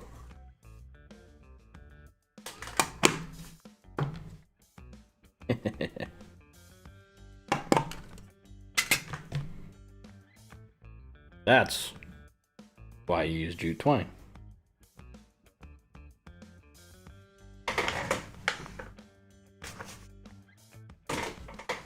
Catches a spark really well.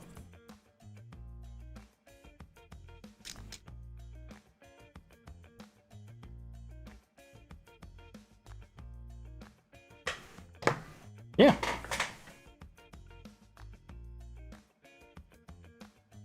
Gotta get that resin wiped out of there quick before I put it back together. Typical smoke. A little creosote in there. There we go. Yeah. That's why you keep jute twine around.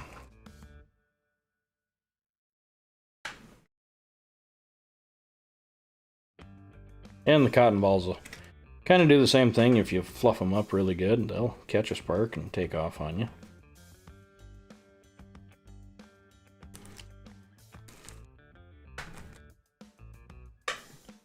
And actually these Vaseline soaked ones, they burn for, oh gosh, quite a while. But there's times where they don't want to take a spark, and the jute will always take a spark if it's dry. You might have to leave your lighter out.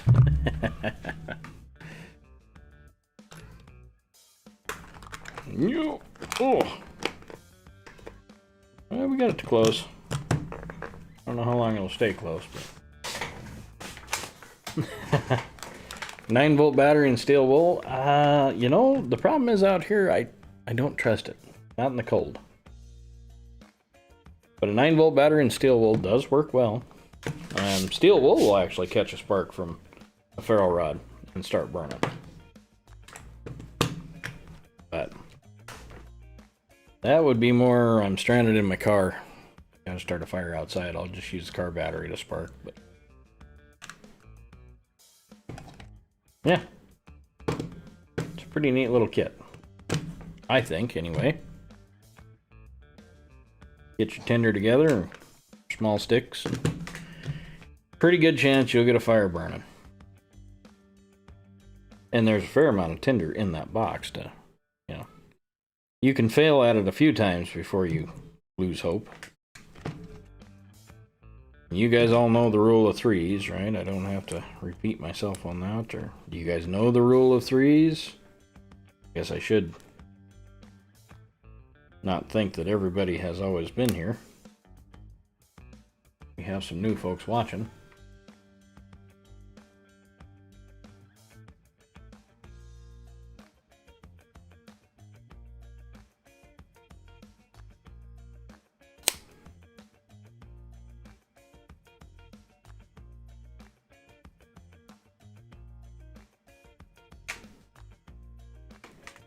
The rule of three is a good rule to keep in mind. Always. And it's pretty simple to remember.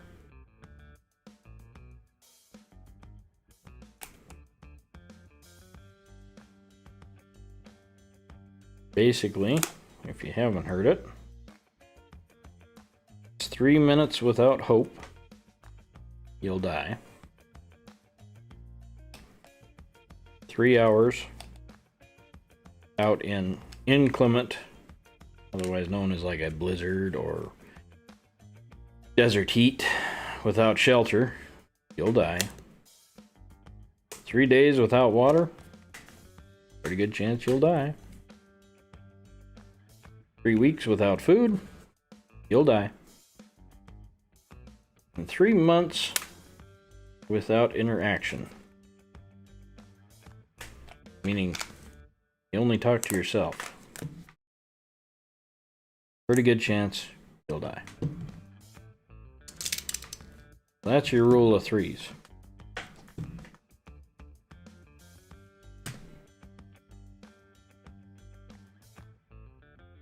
Wow. Have to break the old razor knife off here. That chunk's getting a little dull.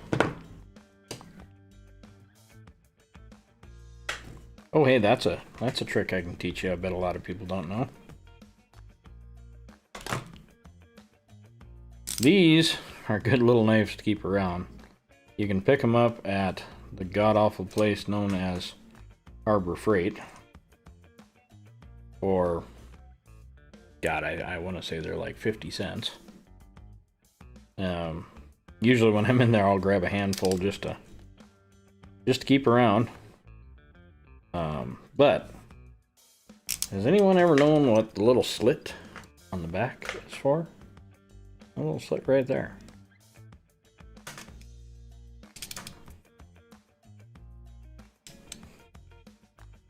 Give you a hint. It's just the right size.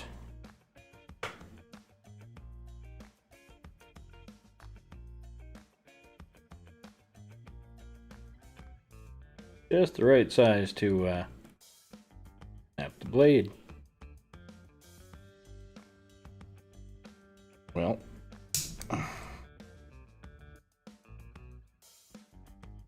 this one's got a rust spot, so we're just going to keep going here until we get past that. These are cheap enough that ain't going to hurt my feelings none to waste a few blades here.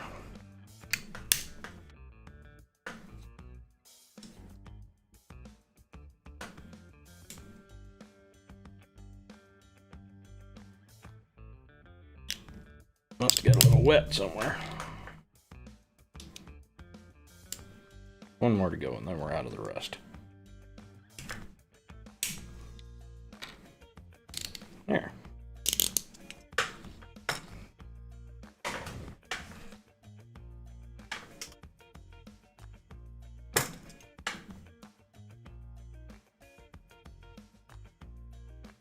Yeah, I picked these up at Harbor Freight for nothing. I really used to use them when they would give away their free items with a purchase. I'd go in and purchase one of these. But there you go. Any questions on what we did or where we get the stuff or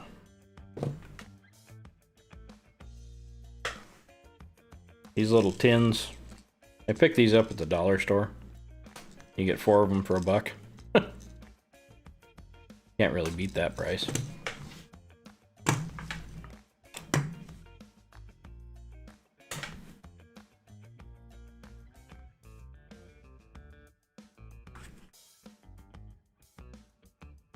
There we go. There is my...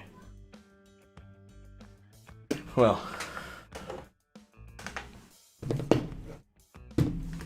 There you go.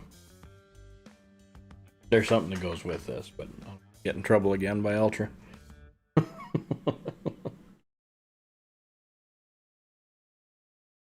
There's the whole shit and caboodle that you should carry on you.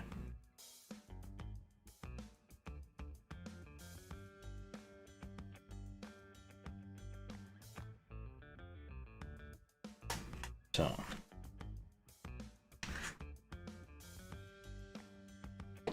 other than that, folks, by the way, we picked up another sponsor too. Well, sponsor as long as you guys support them. It's an affiliate program. But have you seen any of the ads for Built Bar? They're a protein energy bar that actually tastes good. They make them with real chocolate and have real sugar in them. We'll be advertising Built Bar on here very soon. So we picked up Built Bar and we picked up Harvest Right freeze dryers.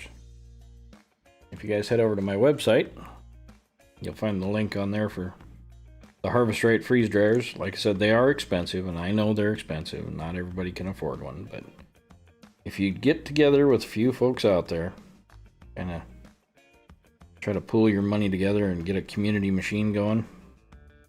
Currently, right now, I have 6 dozen eggs freeze drying. And yeah, a good way to store eggs, I'll tell you that. If you're around anybody that's got laying hens that can't get rid of their eggs, get a freeze dryer.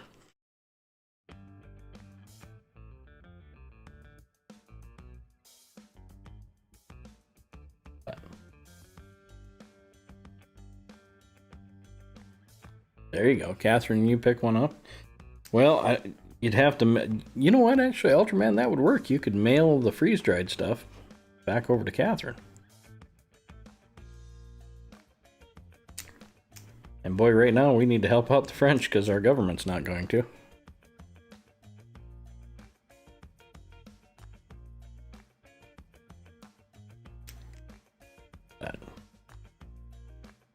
Anyway, folks, that's about all I got for you tonight. One last time, any questions on anything that we did tonight, or do you want to look at anything a little closer before we get off here? What's your thoughts? Do you think this could be stuff that you might actually use?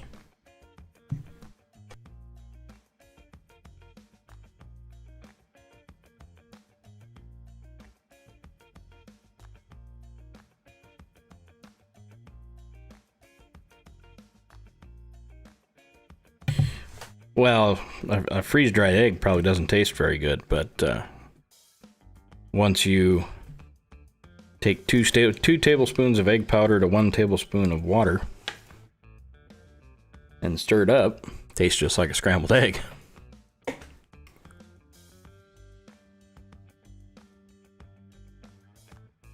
I do not, Catherine, I'm not for sure.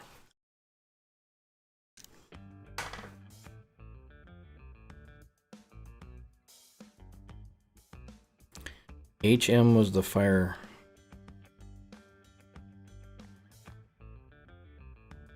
Yeah, they're good for baking. If you powder them up really well, they make a good scrambled egg or an omelet.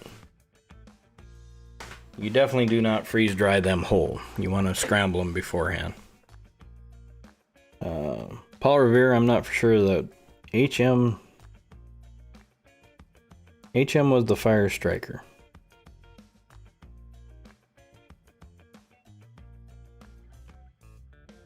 I mean, who made the fire striker? Oh, how much? Oh, these little buggers. Well, I'll tell you what I'll do. Pocket log cabins. I wish, but I do have, you know, that I have some new hammock systems that I ordered in. Those would be, there's your shelter, I guess. Yes, smart ass. I love it. Ultra's one of those guys that he's gonna give me shit no matter what, so I'm alright with it. But let me see if I can dig up just quickly for you, Paul Revere. The fire strikers that you're talking about this little orange one, right? This little bugger right here. I know. I appreciate it, buddy. Actually, Ultraman has probably ate his fair share of powdered eggs. And I'll bet you Uncle Krusty has too. Grot, if he's in here, I'm guessing he's had a little bit.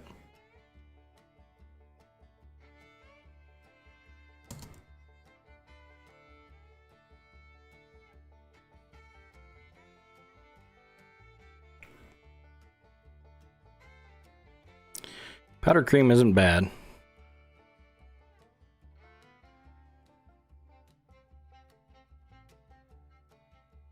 Yeah, the orange one? Okay. Let me look those up here just quick.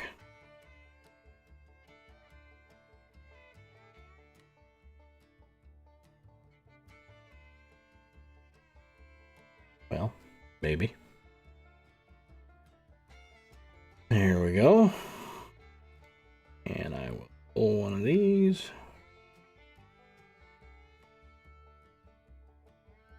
Look at that.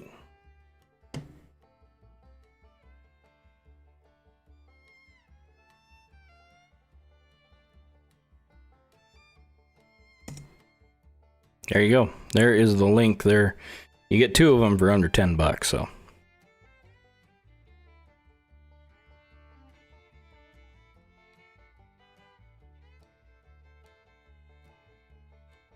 Yeah.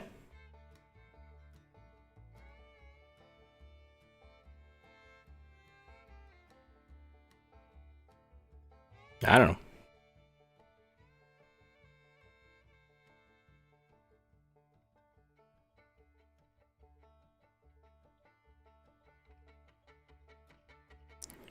Cooking is for campers, not hikers. Well, now come on, Paul. I know a lot of hikers that cook.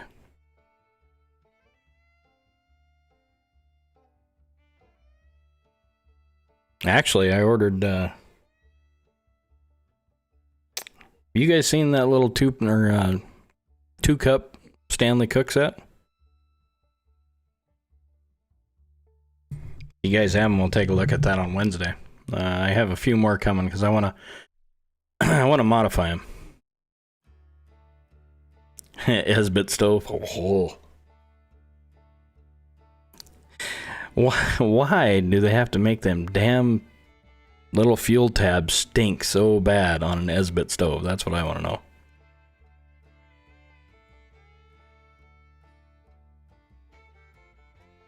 Yeah, I'll show you how I put my my 2-cup system together.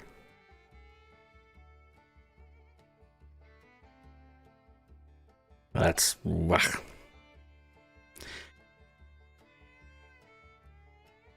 Yeah, isn't it a hexamine tablet? It smells like fish oil. I mean, horribly.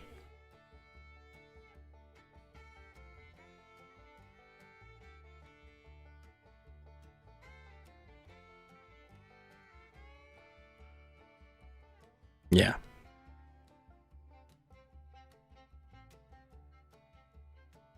Yeah, it's well, it's not a bad little kit, and it doesn't weigh all that much, I don't think. Of course, I'm not rucking, you know. I'm not on the Appalachian Trail or anything by any means, but I ain't quite built for the Appalachian Trail.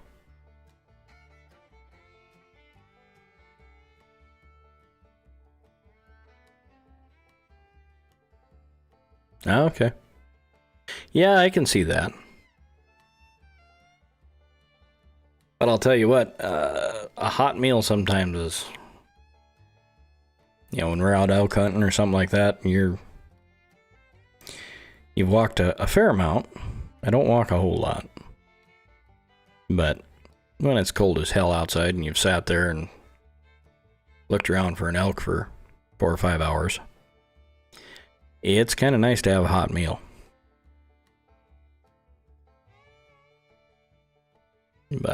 But I can see the point of, you know, just get the calories in and get your ass bedded down, but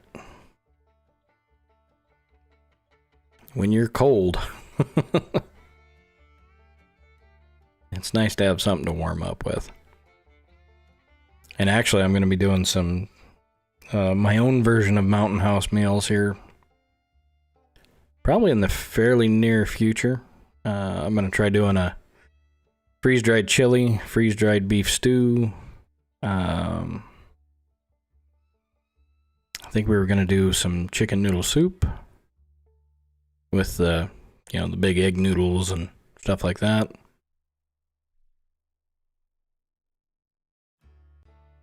Yeah, it was just an idea that we had coming into this.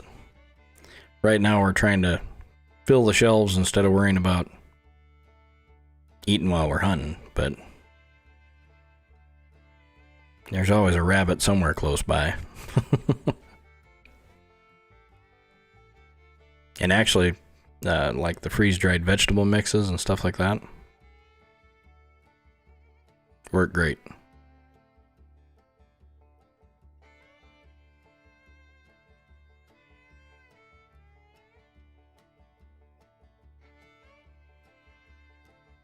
Need gas or stove. Oh, okay. Campfire's good.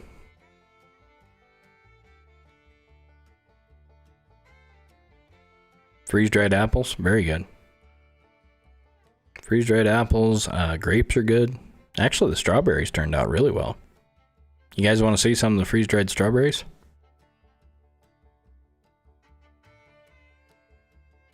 I can go grab some quick.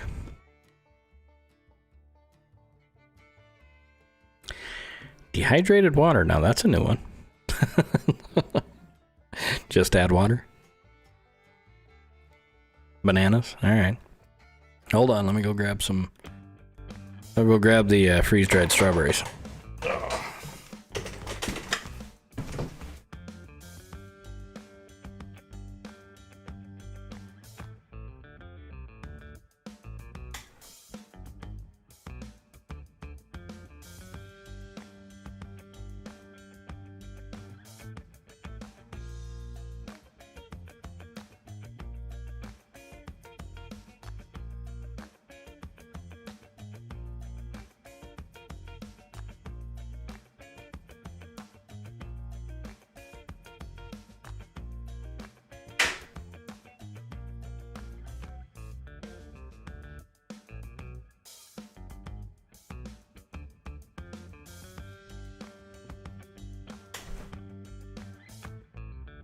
Alright, I'm back.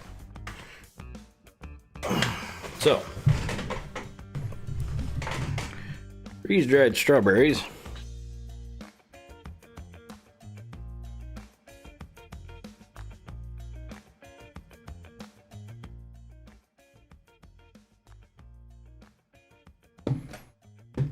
Are, this is about a pound. Oh, actually, it's about a pound and a half. We've been snacking on these ones, so. But they end up. Oh, that smells good. Ooh. They end up about like foam. You can see that. One nice thing, you don't lose a whole lot of size with them. But they are nice and dry.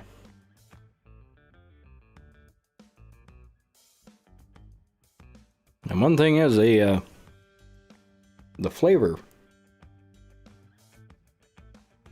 definitely increases when you freeze dry. Yeah, just chuck them in your mouth and they turn to powder.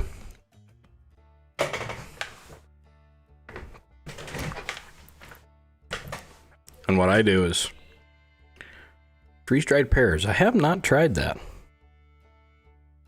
I bet that would be good.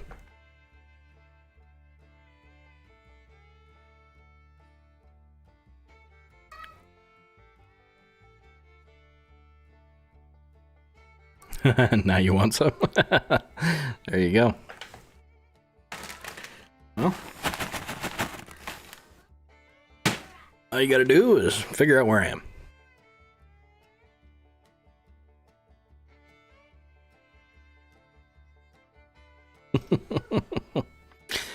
But yeah, freeze dryers are not.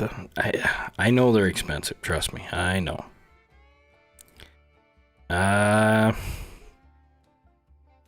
So the freeze dryer that we have was about $2,600. Now I know everybody's going, holy shit. But you figure out buying Mountain House meals right now.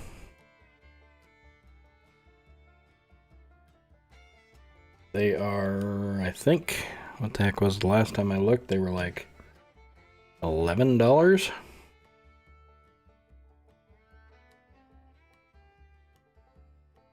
So you take your 2,600 divided by 11.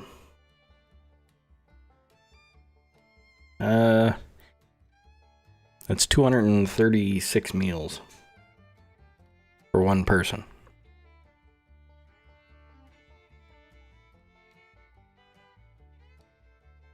So,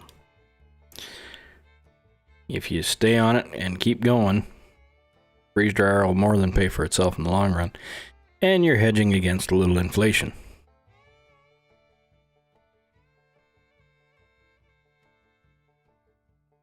Oh yeah, you can build your own. The automation is that's the tricky part. Yeah, freeze dryers. You could build your own freeze dryer, but being able to automate the process and not having to babysit it for, well, let's see, 6 dozen eggs is taking, it's going to be just shy of 30 hours. Because there's kind of a process between, it freezes first and then pulls a vacuum, which starts to draw moisture. Then it slowly, it heats the pans, but not enough to unthaw completely. So basically, unthaws, pulls the air, pulls the moisture, refreezes. Pulls the moisture, refreezes, pulls the moisture, refreezes, until there is no moisture left in that. But it is amazing how well it works. And this process is pretty much a set it and forget it. You load the trays in, tell if it was pre-froze or not pre-froze, and go to town.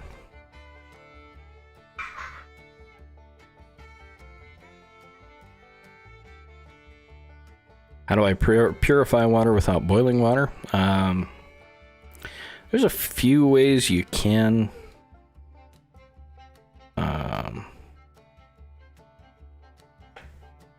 Well, let's see. One way is right here. Iodine tabs. I do like, the reason I like these is because you have iodine and then you have the inhibitor to take the taste out of it. So those are good to have. One secret you want to make sure when you have these around, there's a reason those bottles are brown. I don't know if you can see it in there very well. Let's see here. Sunlight will reduce the potency on these.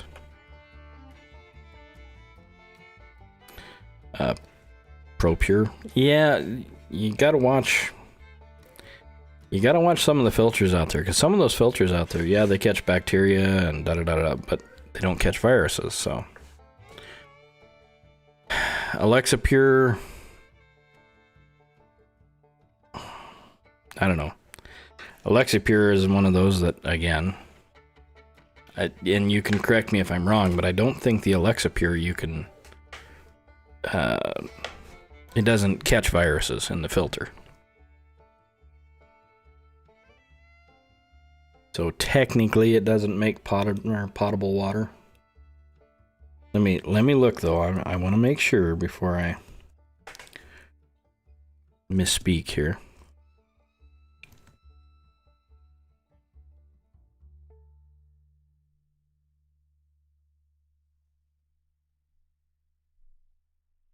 I know, like, even some of the, I think the Berkey, if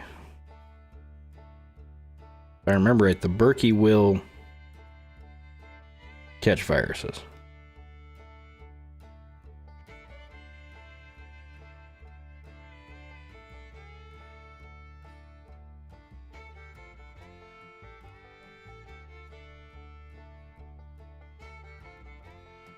Giardia, yeah.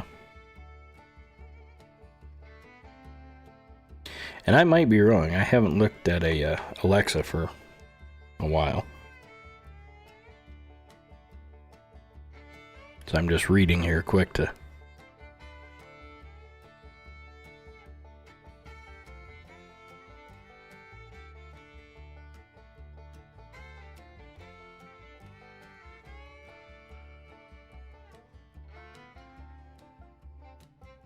I don't know. Yeah, bacteria and parasites is... yeah, meh. I mean, that's fairly easy to filter out anymore.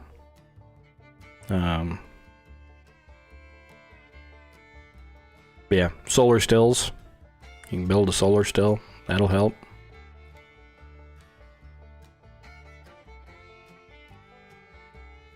Actually, the... oh, now I'm trying to remember the name of it. God, it's the water purifier I use when I'm hunting. I can't think of the name now. It's a pack. But it does catch virus.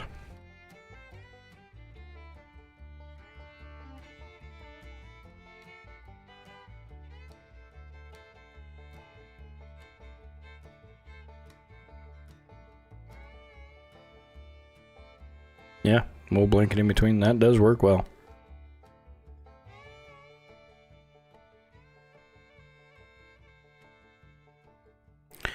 Life straws are okay.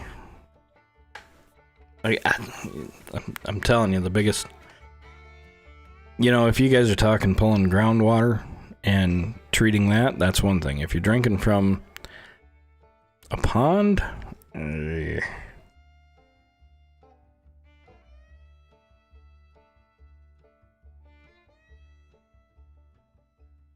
But, yeah. Anywho. Well, guys, I think we're going to, forego the music. I think we're going to be concentrating more on stuff, well, stuff like we talked about tonight, so.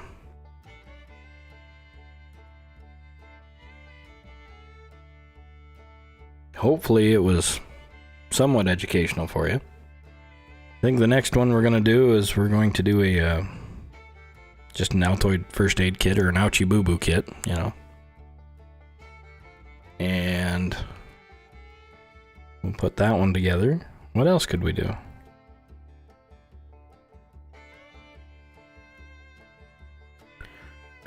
Well, thank you, Uncle Krusty. I know. We could always check out the get home bag. Tear that one apart. See what's all inside.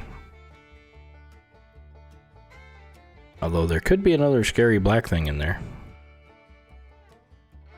Might get kicked off of YouTube for that one.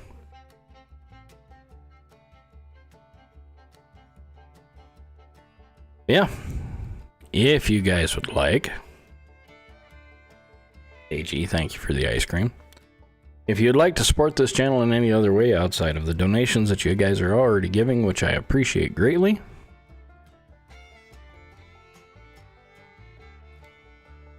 Need to go out back and make a few shelters? Alright, we can make some shelters. It's hard to do on a live show, but I should be able to get down and do some videoing. Head out to the ranch and just play around down there for a bit. Catherine, thank you for the diamond. I appreciate it. But if you'd like to support the show in any other way that you see fit, outside of the diamonds, which I do appreciate, and, you know, the ice creams and even the lemons and the whole 9 yards, and I appreciate you guys just being here, too. But you can, if you so choose, send a donation through the Cash App. You can become a subscribe star, which pretty quick here, we're going to be doing a Q&A session very shortly. Thank you for the ice cream there, growing folks. But, and if all else fails, just head over to my website. Play around on there for a little bit. There is some good information over there. There's some recipes, easy to do recipes. Uncle Krusty hopefully has done his Mississippi pot roast. If not, I'm going to kick his butt.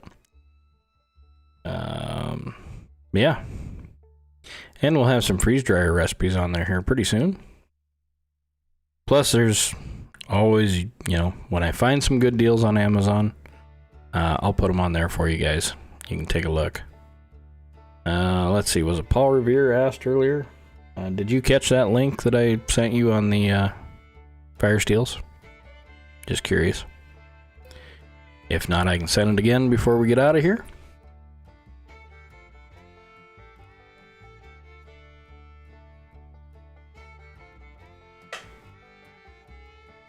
Other than that, any microwave meat or seafood? No. Other than that, folks, if you don't have any other questions for me,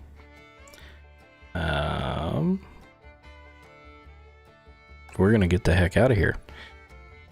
So, you guys be thinking about some other ideas that you'd like to see. Catherine, you're about to get a kiss, I'm guessing.